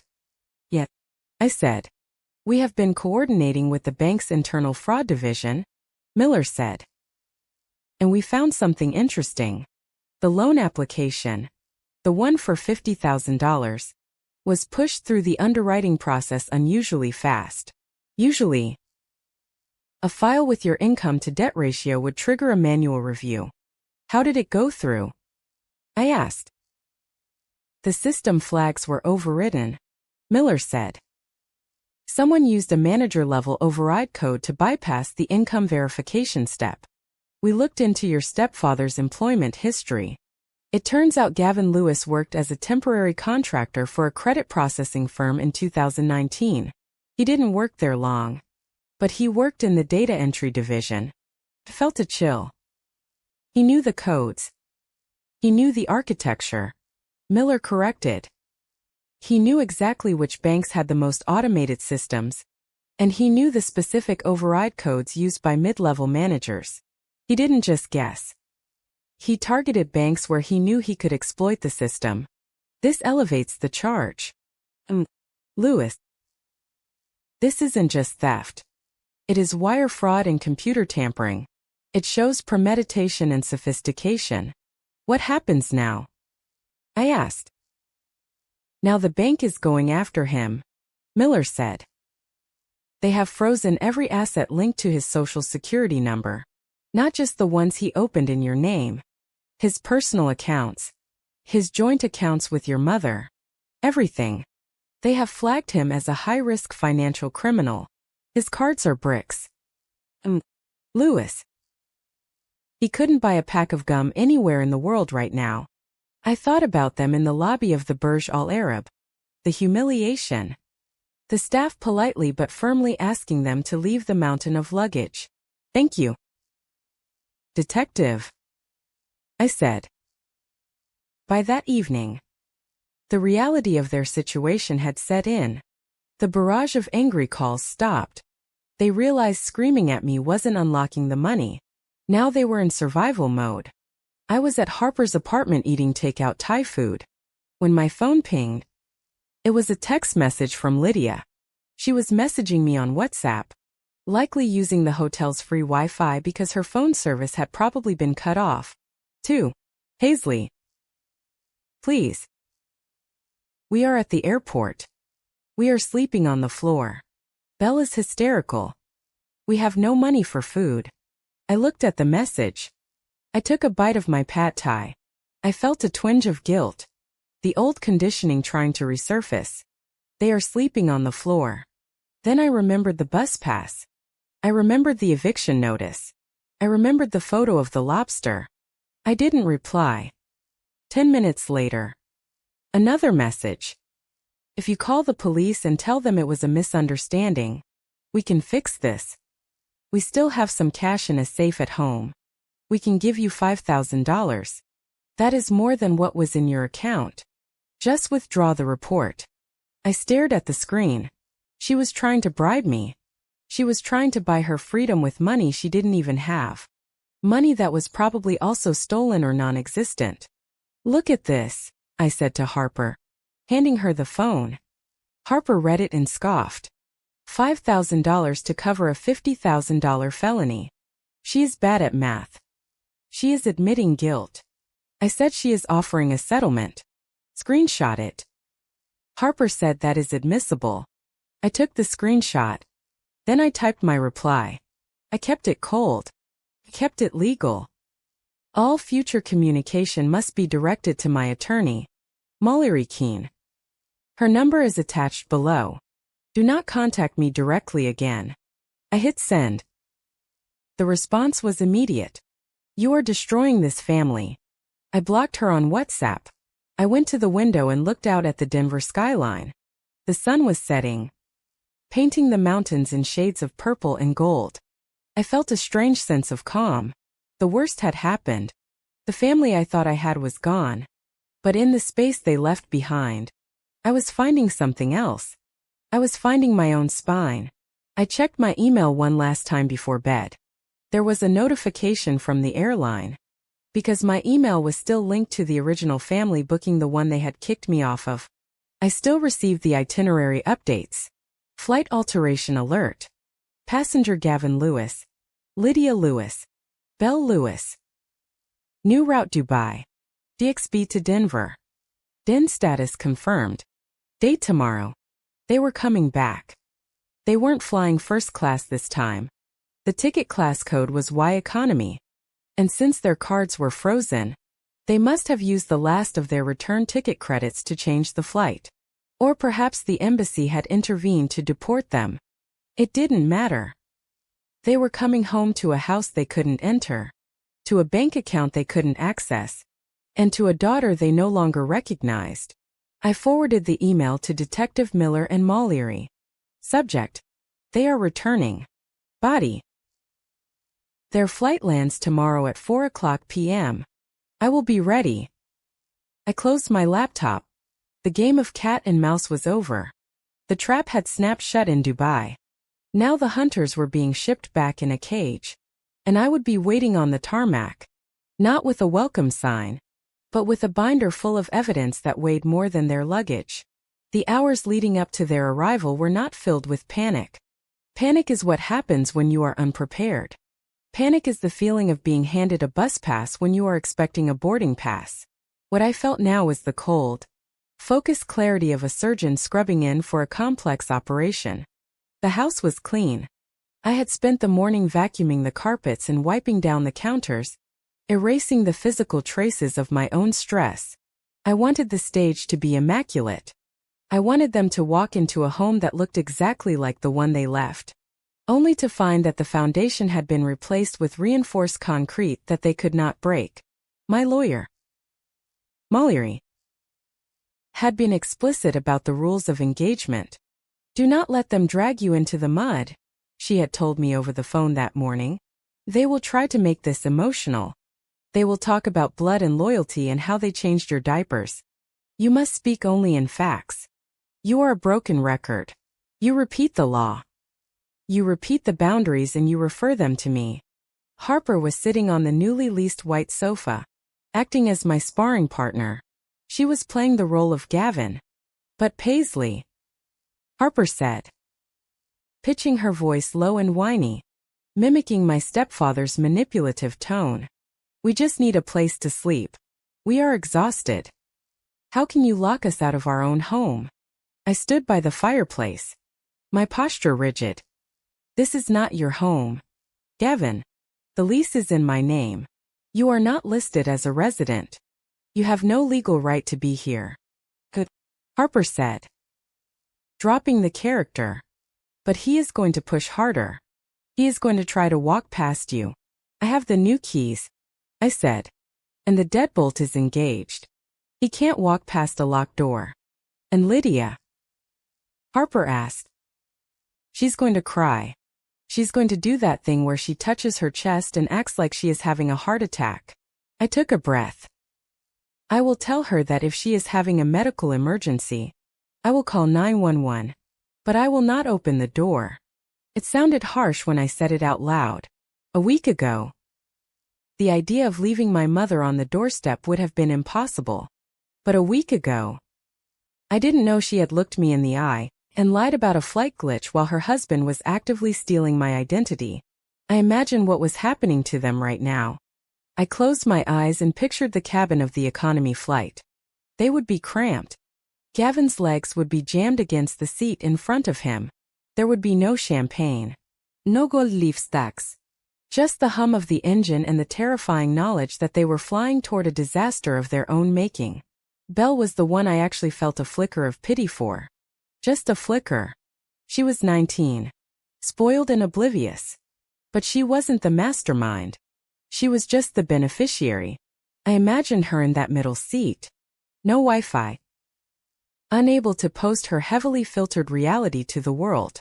For the first time in her life, she was learning that the fun had a price tag and the credit limit had been reached. They were probably fighting. Hushed. Vicious whispers in the dark cabin. Gavin blaming the bank. Lydia blaming Gavin for getting caught. Belle blaming them both for ruining her image. They were coming back to put out a fire.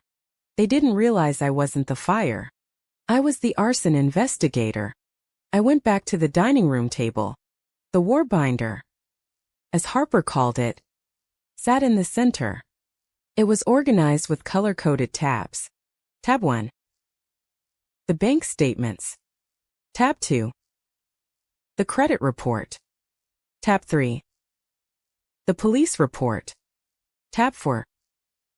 The lease. I had been digging through my old emails all morning, looking for anything I might have missed, any other tendrils of financial control they had established. I searched for automatic payment. I found a confirmation email from the electric company dated 8 months ago, and another from the water board. But the one that made my stomach drop was a notification from the portal we used to pay rent. Autopay setup confirmation. Date November of last year. Source checking account ending in 140. Trigger condition insufficient funds in primary source. Account 1140 was mine. Lydia had set this up almost a year ago. She had added my account as the backup funding source for the rent. She hadn't just decided to use me because of the trip. She had built a trapdoor under my finances months ago, just in case Gavin's commissions dried up. I was their insurance policy. I was the safety net they planned to fall into without ever asking if I could catch them. They had been planning to bleed me dry long before they booked the tickets to Dubai. The trip was just the accelerator. "Look at this," I said to Harper, showing her the screen. She had my routing number saved in the rent portal for a year. Harper shook her head. "That is premeditated. That is not borrowing in an emergency. That is architectural. I printed it," I said, sliding the paper into the binder. Then I opened my banking app again. I wanted to look at one specific transaction, the one that started it all. I scrolled back to the day of the flight. I looked at the debit card history. There it was. Regional Transportation District.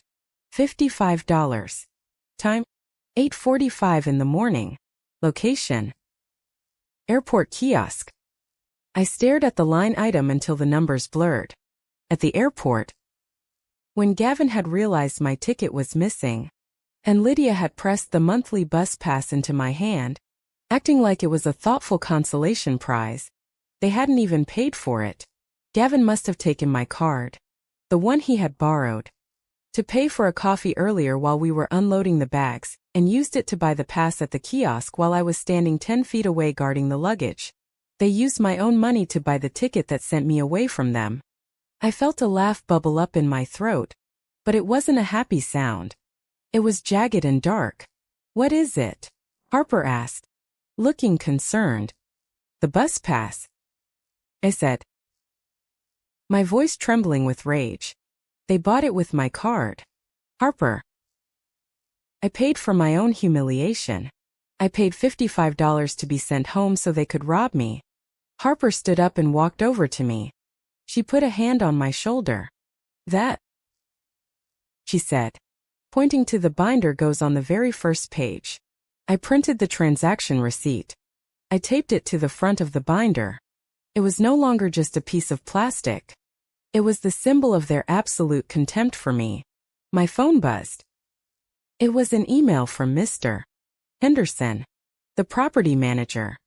Subject: notice of restricted access. "Dear M.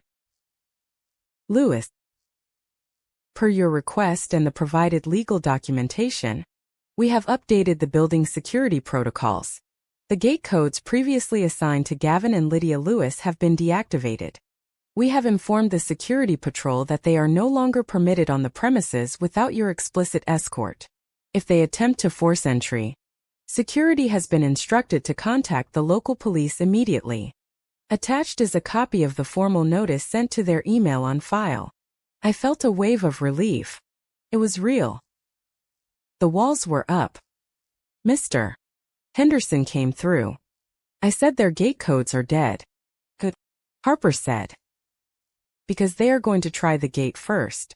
When that doesn't work, they are going to call you." "I won't answer," I said.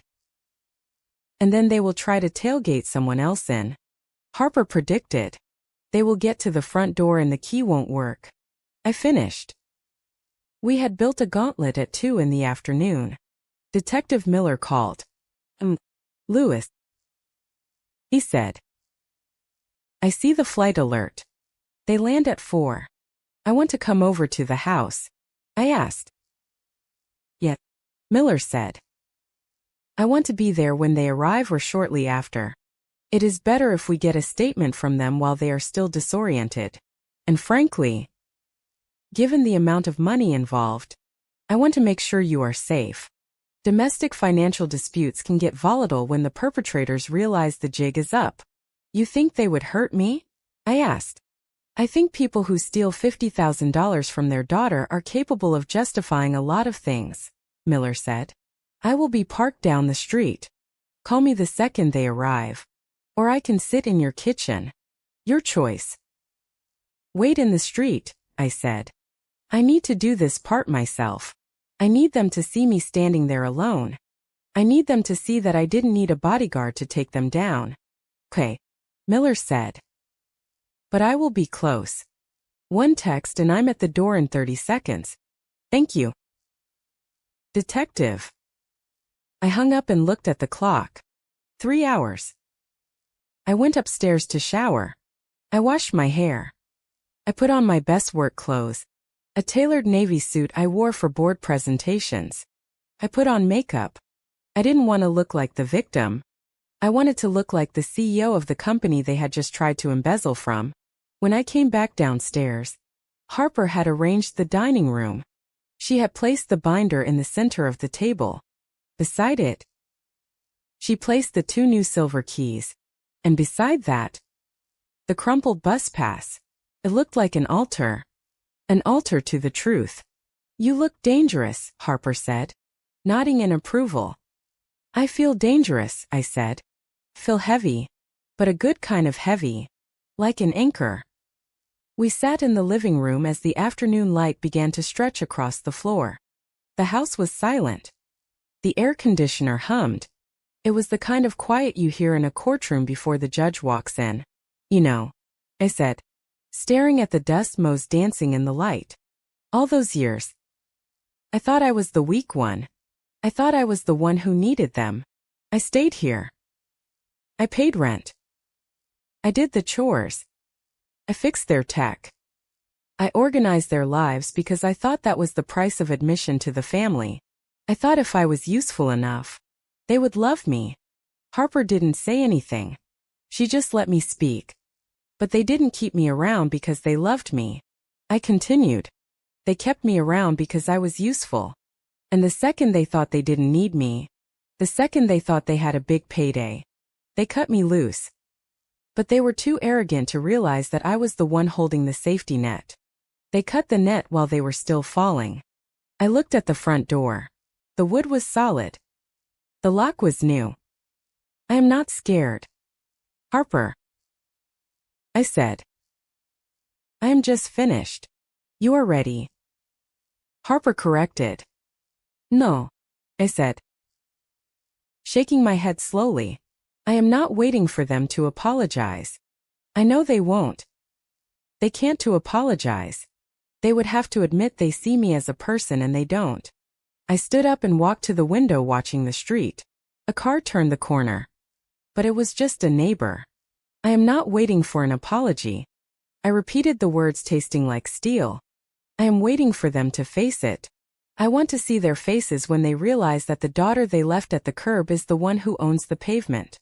I turned back to Harper. Let them come, I said. The bus stops here. The sound of their return was not the triumphant fanfare they had likely imagined when they booked the trip. It was the heavy grinding idle of a discount airport shuttle van pulling up to the curb. I watched from the living room window, standing just behind the sheer curtain, invisible to them, but seeing everything. Harper stood behind me, her hand resting lightly on my shoulder. A silent anchor. They looked wrecked. The 20-hour journey in economy class had stripped away the glossy veneer of the Lewis Empire. Gavin's linen shirt was wrinkled and stained with what looked like coffee. Lydia's hair, usually sprayed into a helmet of perfection, was flat and frizzy. Belle dragged her feet, clutching a neck pillow, looking less like an influencer and more like a tired teenager who had been denied Wi-Fi for a day. They hauled their luggage up the driveway. The wheels of the heavy suitcases clattered loudly on the concrete. I saw Gavin stop at the bottom of the porch steps. He looked up at the house at the windows where I stood with a mixture of entitlement and fury. He marched up the steps, fished his keys from his pocket, and jammed the gold-colored key into the lock. He turned it. Nothing happened. He turned it again. Harder this time, putting his shoulder into the wood. The deadbolt did not budge. The new cylinder I had installed 2 days ago held fast. What the hell? I heard him mute through the glass. He pulled the key out, looked at it, and shoved it back in. He rattled the handle violently. Paisley. Lydia's voice cut through the air. It was not a question. It was a summons. Paisley, open this door. The lock is stuck. Gavin started pounding, a heavy rhythmic thudding that shook the frame. Open the damn door. I know you are in there. I took a breath. I smoothed the front of my navy suit. I looked at Harper. She nodded. I walked to the door. I did not open it. I simply unlocked the inner latch just enough to open it 3 inches, keeping the heavy security chain engaged. I looked out at them through the narrow gap. The lock isn't stuck, I said. My voice was calm, distinct, carrying easily over Gavin's heavy breathing. Paisley. Gavin shoved his face toward the gap. His eyes were bloodshot. Take this chain off now. We are exhausted. We have been traveling for 2 days. Open the door. I can't do that, I said. What do you mean you can't? Lydia pushed past Gavin, her face appearing in the sliver of space. She looked aged. Her makeup smeared. Stop this nonsense immediately. We live here. Let us in. Actually, you don't, I said. Not anymore. Excuse me, Lydia scoffed. A desperate, incredulous sound. This house is leased to the primary tenant. I recited. The words coming from memory. Cold and legal. As of Tuesday, the lease was amended. The only person with legal right of entry is the leaseholder. That is me. You are not on the lease, Gavin. Neither are you, Mom. And since you are not residents and you have made threats against my financial safety, I cannot allow you inside. Have you lost your mind? Gavin roared. He kicked the bottom of the door. I pay the rent on this house. It is my house. You haven't paid the rent in 2 months. I corrected him. I paid it. I paid the arrears to stop the eviction you left me with. The management company has transferred full possession to me. I'm going to break this door down, Gavin shouted, stepping back and looking around for something to use as a ram. And then I am going to call the police and have you arrested for trespassing on my property. That won't be necessary, I said, stepping back slightly to reveal the interior of the hallway behind me. I already called them. As if on cue, a black sedan that had been idling down the street pulled up to the curb. 2 uniformed officers stepped out from the passenger side of a second car. Detective Miller emerged. He wasn't wearing a uniform. He was wearing a cheap gray suit and an expression of grim satisfaction. Gavin froze. He looked at the police and for a split second a look of relief crossed his face. He thought they were his cavalry. He thought he could charm them, show them his ID, and have them force me to open the door. He turned to the officers, putting on his best aggrieved homeowner face. Officers. Thank God. My stepdaughter has locked us out. She's having some kind of mental episode. We just want to get into our home. Detective Miller walked past the unformed officers. He didn't look at Gavin's extended hand. He looked at me through the crack in the door. M. Lewis, Miller asked. Yes. Detective, I said. I am letting you in. I closed the door to slide the chain off, then opened it wide. Gavin tried to surge forward, but a uniformed officer stepped in his path. A hand raised to his chest. Hold on, sir. Step back. But that is my house. Gavin sputtered. Actually, sir, Miller said, pulling a folded document from his jacket pocket. According to the property management records in this active investigation, this residence is the secured location of the victim. We are going to need you to stay on the porch. Victim? Lydia whispered. She looked from Miller to me. What is going on? Come inside. Detective, I said. I have the supplemental evidence on the table. Miller nodded to the officers. Bring them in. But keep them in the entryway. Nobody goes further until I say so. They were escorted into the foyer like prisoners of war. They dropped their expensive luggage on the floor. The house smelled of lemon polish and justice.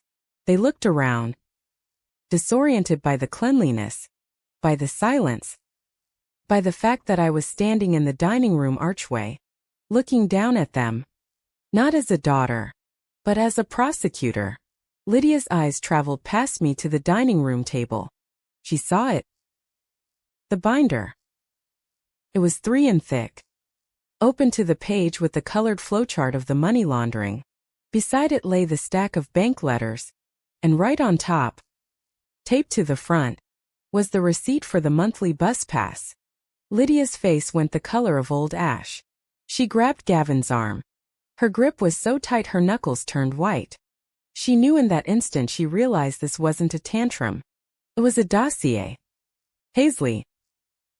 She quavered. What is all that? That is the timeline.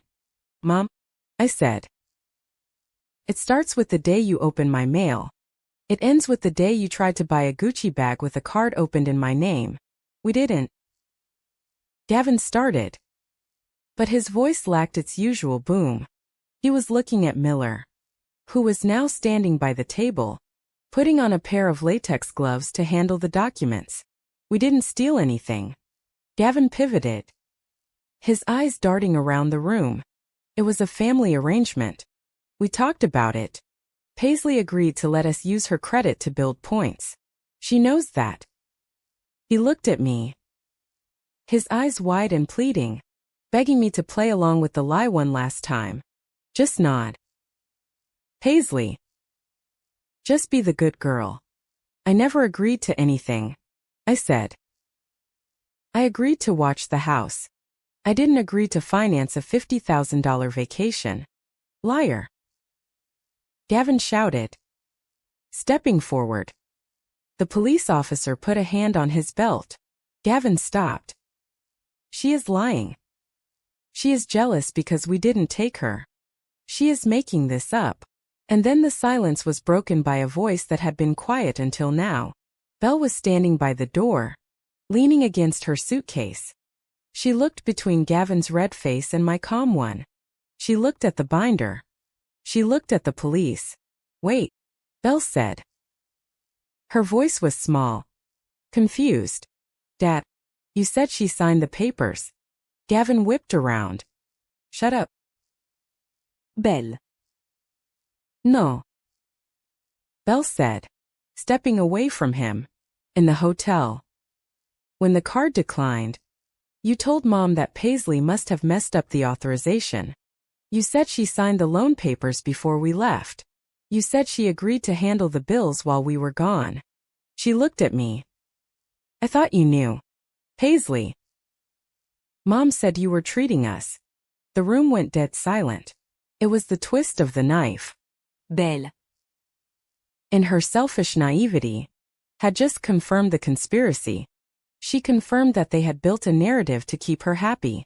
A narrative that relied on my complicity, which they had fabricated. I didn't sign anything. Belle. I said softly. Gavin forged my signature. That is why the police are here. I didn't know. Belle stammered. She looked at her new handbag, the one sitting on top of her suitcase. Suddenly, it looked like stolen goods. Gavin looked at Lydia. He grabbed her shoulder, trying to pull her toward the corner of the hallway, away from the detective. Lydia. We need to talk. We need to get our story. We need to discuss this privately. Tell her. Tell her to stop this. Sir. Detective Miller barked. Stay where you are. There is no private discussion. You are being detained for questioning regarding an active felony fraud investigation. I want to talk to my wife. Gavin shouted. You can talk to your lawyer, Miller said. Right now. You are going to listen to me. Lydia broke free from Gavin's grip. She took 2 steps toward me. Her eyes were filling with tears. The weaponized tears I had seen her use 1,000 times to get out of speeding tickets or to guilt me into doing her chores. Paisley, she wept, reaching out a hand. Baby. Please look at what you are doing. Police in our house. Think about the neighbors. Think about Belle. We can fix this. We can sit down, just us, and work out a payment plan. I will sell my jewelry. I will do anything. Just tell the nice officer to leave. Please. I am your mother. I looked at her hand. It was shaking. It was the same hand that had pressed the bus pass into my palm a week ago. You are my mother, I said.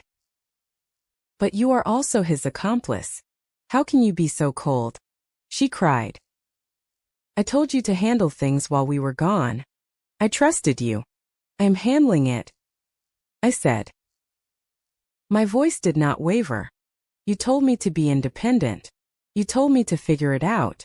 So I did. I figured out where the money went. I figured out who stole it.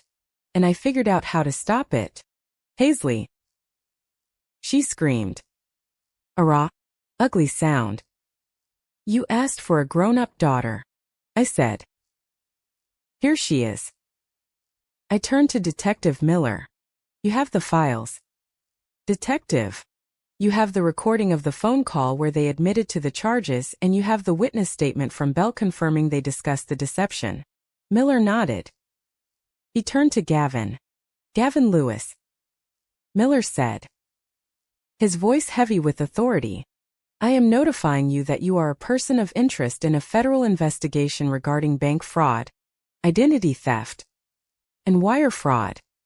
We have a warrant to seize your electronic devices and financial records. Gavin opened his mouth to speak, to bluster, to threaten. But he looked at the binder on the table. He looked at the hard set of Miller's jaw. He looked at me, standing in my suit, untouchable behind the invisible wall of the law for the first time in the 12 years I had known him. Gavin Lewis closed his mouth. He slumped. The air went out of him. He looked small. And Mrs. Bug Lewis, Miller continued, turning to Lydia. We will need to interview you separately regarding your knowledge of these transactions. Lydia didn't answer. She just looked at me. Her eyes were wide with a horror that had nothing to do with jail, and everything to do with the realization that she had lost her control over the one thing she thought she owned completely. Me. Take them. Miller said to the officers. We will do the interviews at the station. This house is a sealed crime scene. Can I get a change of clothes? Gavin asked. His voice a pathetic whisper. No. I said those clothes belong to the residents. You are just a visitor. I watched as the officers guided them out the door. Belle followed, looking back at me one last time, confused and terrified. I stood in the doorway as they were loaded into the back of the police cars. The neighbors were watching from their porches. The sun was going down. I felt Harper squeeze my hand. It is done, she whispered. No, I said, watching the red and blue lights flash against the darkening sky. The drama is done. The paperwork is just beginning. But as I closed the door and turned the lock, the click echoing loudly in the empty house, I realized that for the first time in my life, the silence inside wasn't lonely. It was clean. The days following the arrest were not filled with screaming matches or dramatic confrontations. Real justice, I learned, is quiet. It is the sound of a printer worrying, the scratch of a pen on an affidavit, and the dull thud of a heavy stamp hitting a document. The drama of the police lights faded, replaced by the sterile, fluorescent reality of the legal system. I spent the next 48 hours in Molly Keene's office, turning the war binder into a formal legal weapon. We filed a supplementary statement to the police report. I handed over the screenshots of Lydia's text messages, the ones where she offered me $5,000 to drop the charges. This is admissible as evidence of consciousness of guilt, Molly said, clipping the printout to the file. Innocent people do not offer bribes to silence the victim. They offer alibis. Your mother just tried to buy you off with 10% of what she stole. She didn't even have the $5,000, I said, staring at the text. She was probably going to open another card to pay it. Gavin and Lydia hired a lawyer. His name was Arthur Sterling, a man who wore suits that were too shiny and smelled of desperation. He was not a high-powered corporate attorney. He was the kind of lawyer you hire when your assets are frozen and you are scraping the bottom of the barrel. Their defense strategy, as outlined in their initial response to the protective order I requested, was predictable. They didn't deny spending the money. They denied the intent to steal. They tried to paint a picture of a distraught family and a vindictive, jealous daughter. Lewis is aggrieved because she was excluded from a family vacation. Sterling wrote in his brief, "This retaliation is an emotional response to a domestic misunderstanding, not a criminal act. They are calling me jealous." I told Mallory, reading the document. They stole $50,000, left me with an eviction notice, and they think I am doing this because I wanted to see the Burj Khalifa. It is all they have. Mallory said calmly. They can't argue the facts. The IP addresses match. The signatures don't match. The money is gone. So, they have to argue the character. They want to make you look unstable. But we have the timeline. The timeline was our shield. It showed the date the credit card was opened days before the glitch at the airport. It showed the autopay setup for the rent from a year ago. It showed the systematic draining of my checking account. Jealousy doesn't have timestamps. Fraud does. The first victory came from the housing situation. Mr.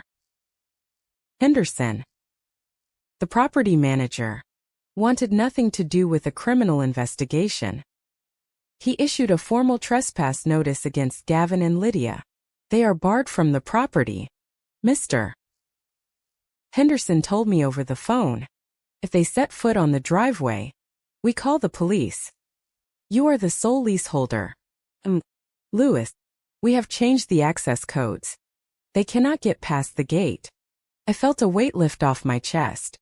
My home was finally safe, but I needed to be safe outside the home, too. We went to court for the preliminary hearing regarding the temporary restraining order.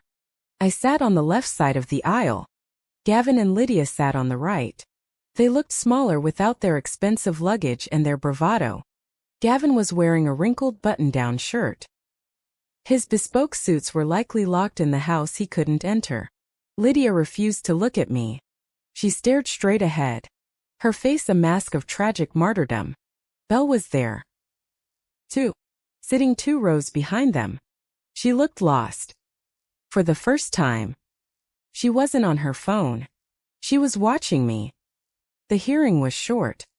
Mallory presented the police report, the text messages, and the evidence of financial identity theft. Your Honor, Mallory said to the judge, a stern woman with reading glasses perched on her nose. The defendants have not only stolen the plaintiff's identity, but have used their knowledge of her personal history to bypass security questions. They have harassed her via phone and text, demanding she commit perjury to aid them. We are asking for a complete no-contact order. Sterling tried to object. Your Honor, these are parents. They wish to reconcile with their daughter. They wish to manipulate a witness. The judge corrected him. Order granted. No direct contact. No third-party contact. All communication goes through counsel. If Mr. or Mrs. Lewis sends so much as a birthday card, they will be held in contempt. As we walked out of the courtroom, Arthur Sterling approached Mallory. Gavin and Lydia stood behind him looking like angry ghosts. My clients are willing to discuss a settlement, Sterling said, adjusting his tie.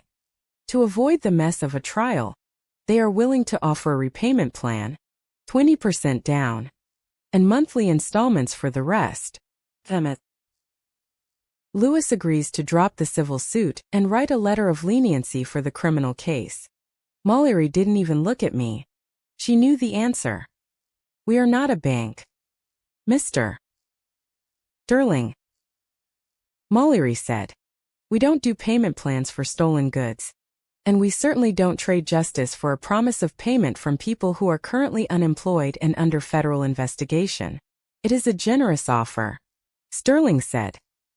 Considering they are family, the offer is rejected, Mallory said. We are seeking full restitution, plus damages for emotional distress and legal fees, and the criminal charges are out of our hands. That is up to the district attorney now. Gavin made a noise in his throat, a growl of frustration. Lydia put a hand on his arm to restrain him. I walked past them.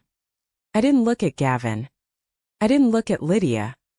But as I passed the bench where Belle was sitting, I stopped. She looked tired. Her tan from Dubai was fading, leaving her skin looking sallow. She was wearing a hoodie, not the designer clothes she had flaunted on Instagram. Paisley, she whispered. Mallory tensed beside me, ready to intervene. Lewis, remember the no-contact order. She is not the defendant, I said softly to Mallory. She is just the witness. I looked at my stepsister. What is it? Belle? Did you?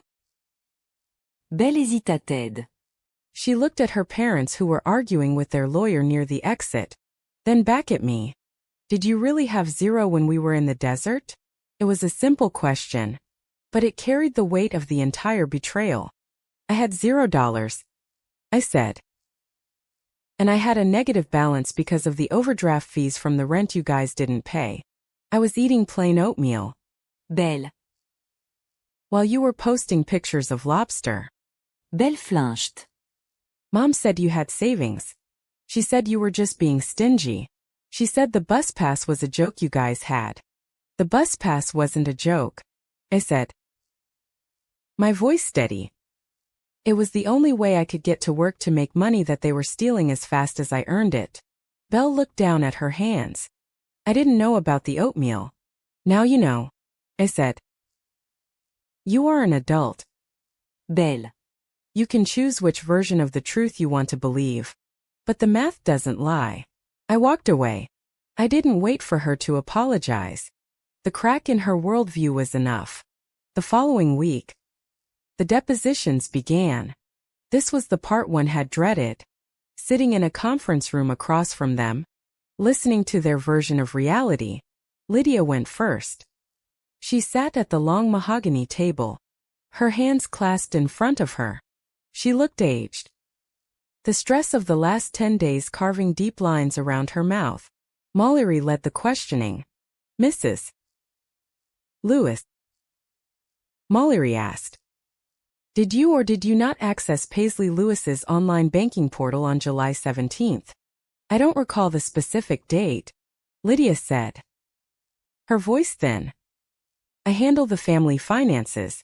I move money around all the time. It is a fluid situation. Is Paisley Lewis's personal checking account part of the family finances? Mallory asked. We are a family, Lydia said, her voice gaining a little strength, a little indignation. We share. I fed her for 2 years. I clothed her. I thought we had an understanding. What is mine is hers. And what is hers is mine. So, you admit to taking the money. I admit to borrowing resources to ensure the family could have a much-needed break. Lydia snapped. She looked at me then. Her eyes wet and angry. I was tired. Paisley. You don't know what it is like managing this house, dealing with Gavin's business stress. I just needed a rest. I needed to breathe. Was that so wrong to want a few weeks of peace? I stared her. The narcissism was breathtaking. She truly believed that her fatigue justified my financial ruin. She believed her need for a vacation superseded my need for food and shelter. I leaned forward. Mallory tried to signal me to stay quiet, but I had to speak. You needed a rest, I repeated. So, you stole my identity. I didn't steal your identity, Lydia spat. I used your credit. There is a difference. No. Mom, I said. Rest is sleeping in on a Saturday. Rest is reading a book.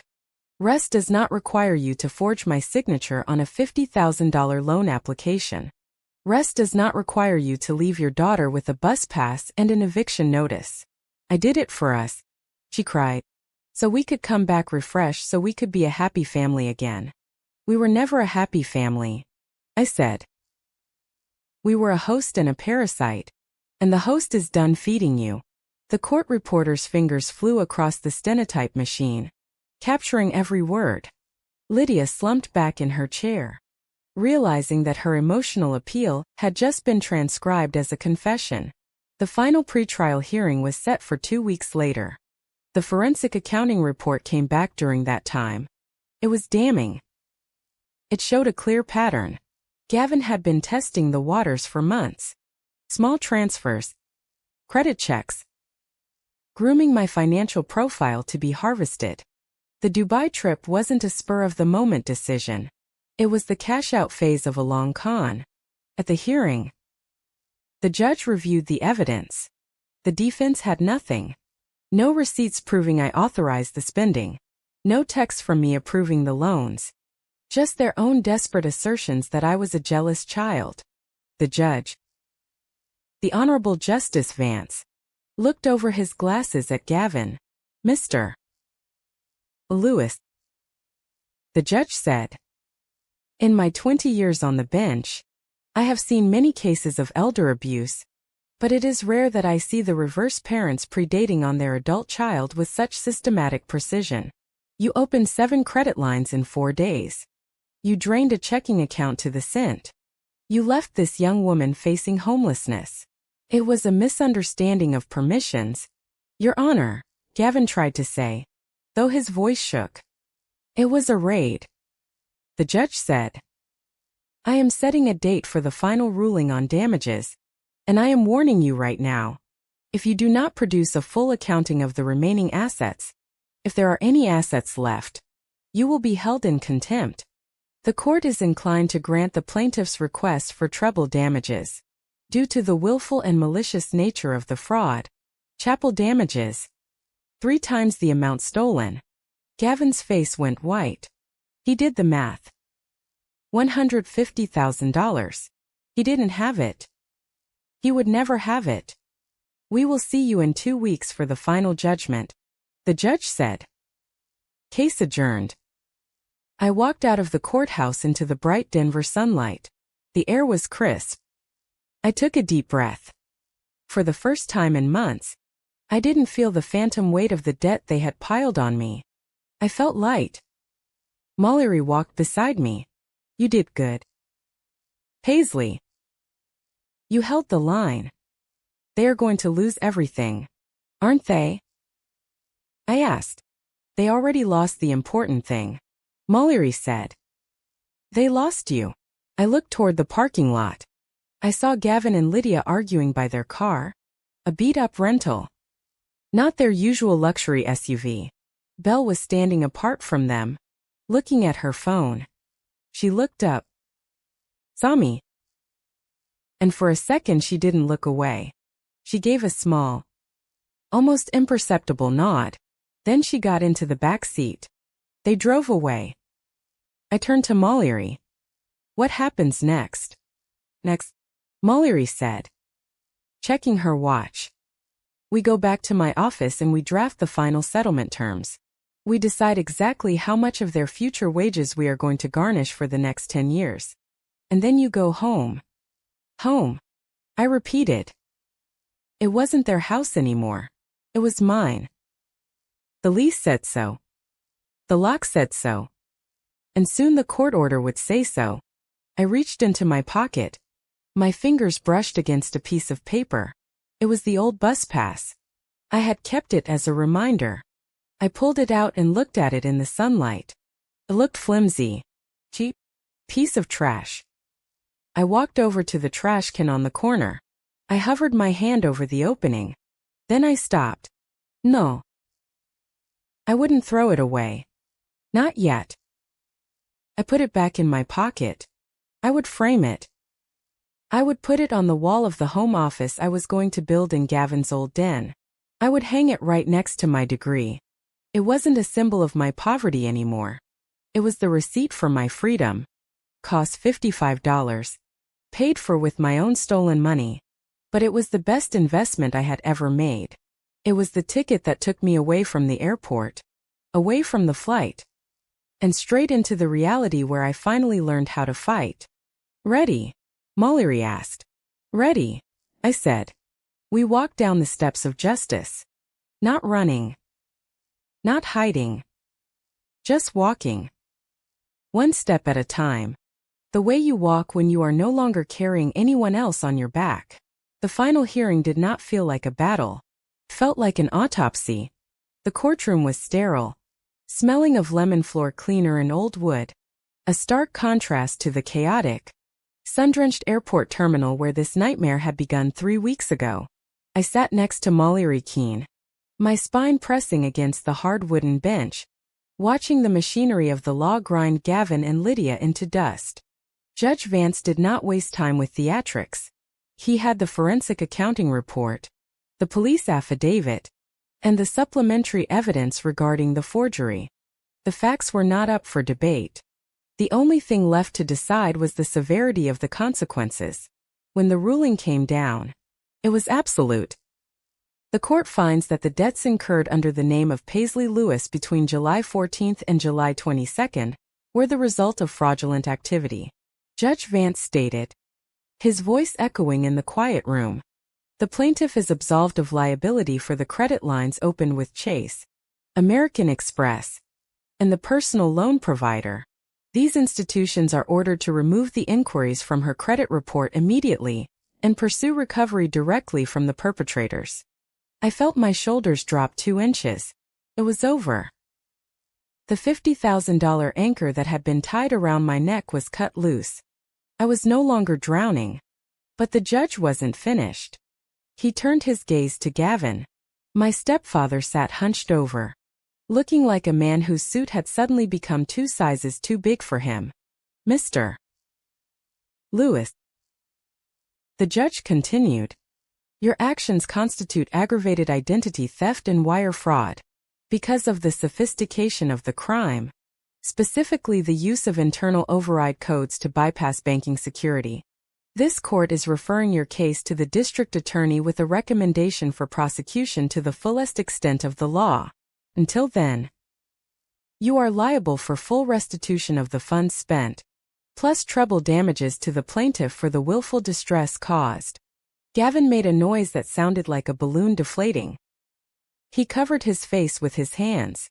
He knew what that meant. He would be uninsurable. He would never work in finance or real estate again. His reputation, the only currency he truly cared about, was bankrupt. Lydia was next.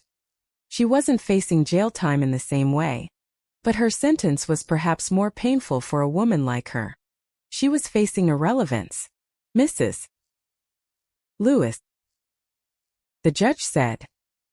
While the evidence suggests Mr.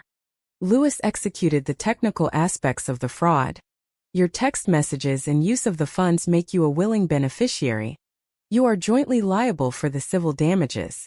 Furthermore, the temporary restraining order is hereby made permanent for a period of 5 years. You are to have no direct contact with the plaintiff. Lydia gasped. 5 years? Your Honor, she is my daughter. Then you should have treated her like one, Judge Vance said, closing the file. Case closed. The gavel banged.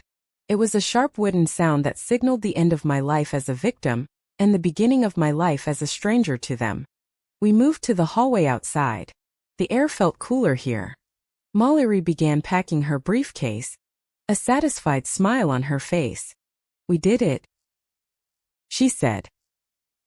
The credit bureaus will be updated within 30 days. You are free. Paisley. Thank you, I said, for believing me when I didn't even have a bank balance to pay you. We will take your fees out of the damages. Mallory winked. Gavin is paying for my time eventually. As we turned to leave, the doors to the courtroom swung open. Gavin and Lydia emerged, flanked by their defeated lawyer. Belle trailed behind them, looking at the floor. Gavin looked at me with hate in his eyes, but he didn't say a word. He couldn't. The court order was a muzzle, and he knew that one wrong word would send him straight to a holding cell. He walked past me, his gait shuffling and old, heading toward the elevator. But Lydia stopped. She ignored her lawyer's frantic hand gesture. She ignored the court bailiff who took a step toward her. She looked at me, tears streaming down her face. Tears that finally looked real. Not because she was sorry for what she did, but because she was terrified of the future. Paisley. She choked out. 5 years. You are really going to let this stand? I am your mother. I carried you. I looked at her. I looked at the woman who had taught me to be small, to be grateful for scraps, to apologize for existing. I looked for the anger I had felt for weeks, but I couldn't find it. It had been replaced by a vast cool distance. You carried me, I said softly. And then you dropped me. You left me at an airport with a bus pass and stole my name. I was going to pay it back, she sobbed, stepping closer. I just wanted us to be happy. Please. Paisley. Don't do this. Don't leave us alone. Gavin is ruined. We have nowhere to go. We need you. There it was. The truth. We need you. Not we love you. They needed me to fix it. They needed my credit score, my steady income, my competence to clean up the mess they had made. They wanted to move back into the house I now legally controlled. They wanted the host to let the parasites back in. You told me something at the check-in counter, I said. My voice steady. Do you remember? You handed me the ticket and you said I could handle it. You said. Grow up. Lydia flinched as if I had slapped her. Well, Mom, I said. I grew up. I handled it. And part of being an adult is choosing who gets to be in your life. I am respecting the decision you made to leave me behind. Now you need to respect my decision to stay left behind. Paisley. She wailed. Reaching out a hand, I took a step back. Goodbye? Lydia. I turned away. I didn't look back. I heard her sobbing. Heard Belle trying to hush her. Heard the lawyer urging them to move. But the sounds faded as I walked down the long marble corridor toward the exit. Belle was the last thing I saw before I pushed through the heavy revolving doors. She was standing by the elevator watching me leave. She didn't wave. She didn't cry. She just looked at me with a dawning realization. She realized that she was now the only child left to carry the weight of their dysfunction. She was the new Paisley. And judging by the fear in her eyes, she knew exactly how heavy that burden was going to be.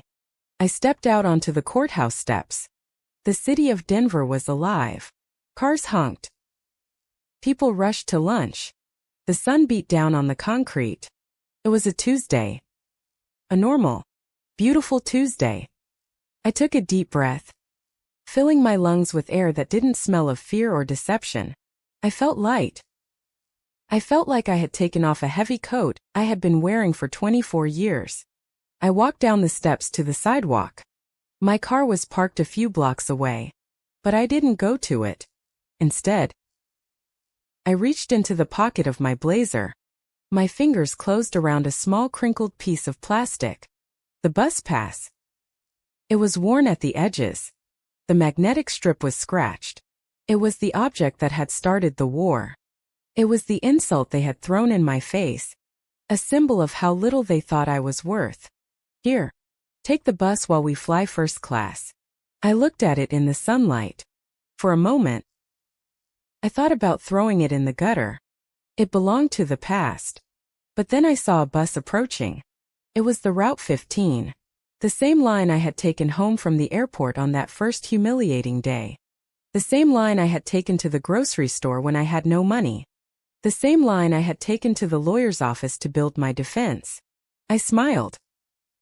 I didn't throw the ticket away. I stepped up to the curb and waved the bus down. The doors hissed open. The driver, a tired-looking man with a gray beard, looked down at me. Ride? He asked. Yes, I said. I climbed the steps. I tapped the card against the reader. Beep. Valid. I walked to the back of the bus and sat by the window. The engine roared. A deep guttural sound that vibrated through the seat. The bus pulled away from the curb, merging into the traffic. I watched the city slide by. I saw the courthouse disappear behind a row of office buildings. I saw the expensive hotel where Gavin and Lydia were probably trying to check in with a declined credit card. I saw the streets where I had walked in the rain, terrified and broke. But I wasn't terrified now. I realized then that they had made a fatal mistake. They thought the bus pass was a cage. They thought that by taking my car keys and my money, they could keep me stationary, keep me waiting for them to return and resume their control. They were wrong. A bus doesn't just go in circles. It goes forward. Connects to trains, to airports, to other cities. It is a vehicle of motion. I leaned my head against the cool glass. I wasn't going home to the empty house. I was going to the leasing office to hand in my notice. I was going to break the lease legally. Thanks to the domestic violence clause in Colorado law regarding financial abuse. I was going to move. I was going to find a new apartment, one that Gavin and Lydia had never stepped foot in, one that didn't smell of their perfume and their lies. I was going to start over. And this time, every dollar in my account, every decision I made, every ticket I bought would be mine. The bus picked up speed, heading toward the horizon. I looked at the crumpled ticket in my hand one last time. They thought they were leaving me a ticket to ride around in their shadow, waiting for them to come back and pick up the leash. But when they returned, they found the leash cut and the dog gone. They thought this ticket was a punishment. But as I watched the skyline of my old life recede into the distance, I knew the truth. They thought they left me a ticket to go in circles. But when they returned, they finally realized I had used it to go straight out of their lives and everything had changed forever. Thank you so much for listening to Paisley's story of betrayal and justice. I know this one hit hard for a lot of you who have dealt with toxic family dynamics. I would love to know where you are tuning in from today. Are you listening from a bus in London, a car in Texas, or maybe your living room in Sydney? Let me know in the comments below. I love reading your stories. And if you enjoyed seeing Paisley take her power back, please make sure to subscribe to HOA Karen Vlog. Hit that like button and smash the hype button so we can get this story out to more people who need to hear that it is okay to walk away. Until next time, stay safe and stay strong.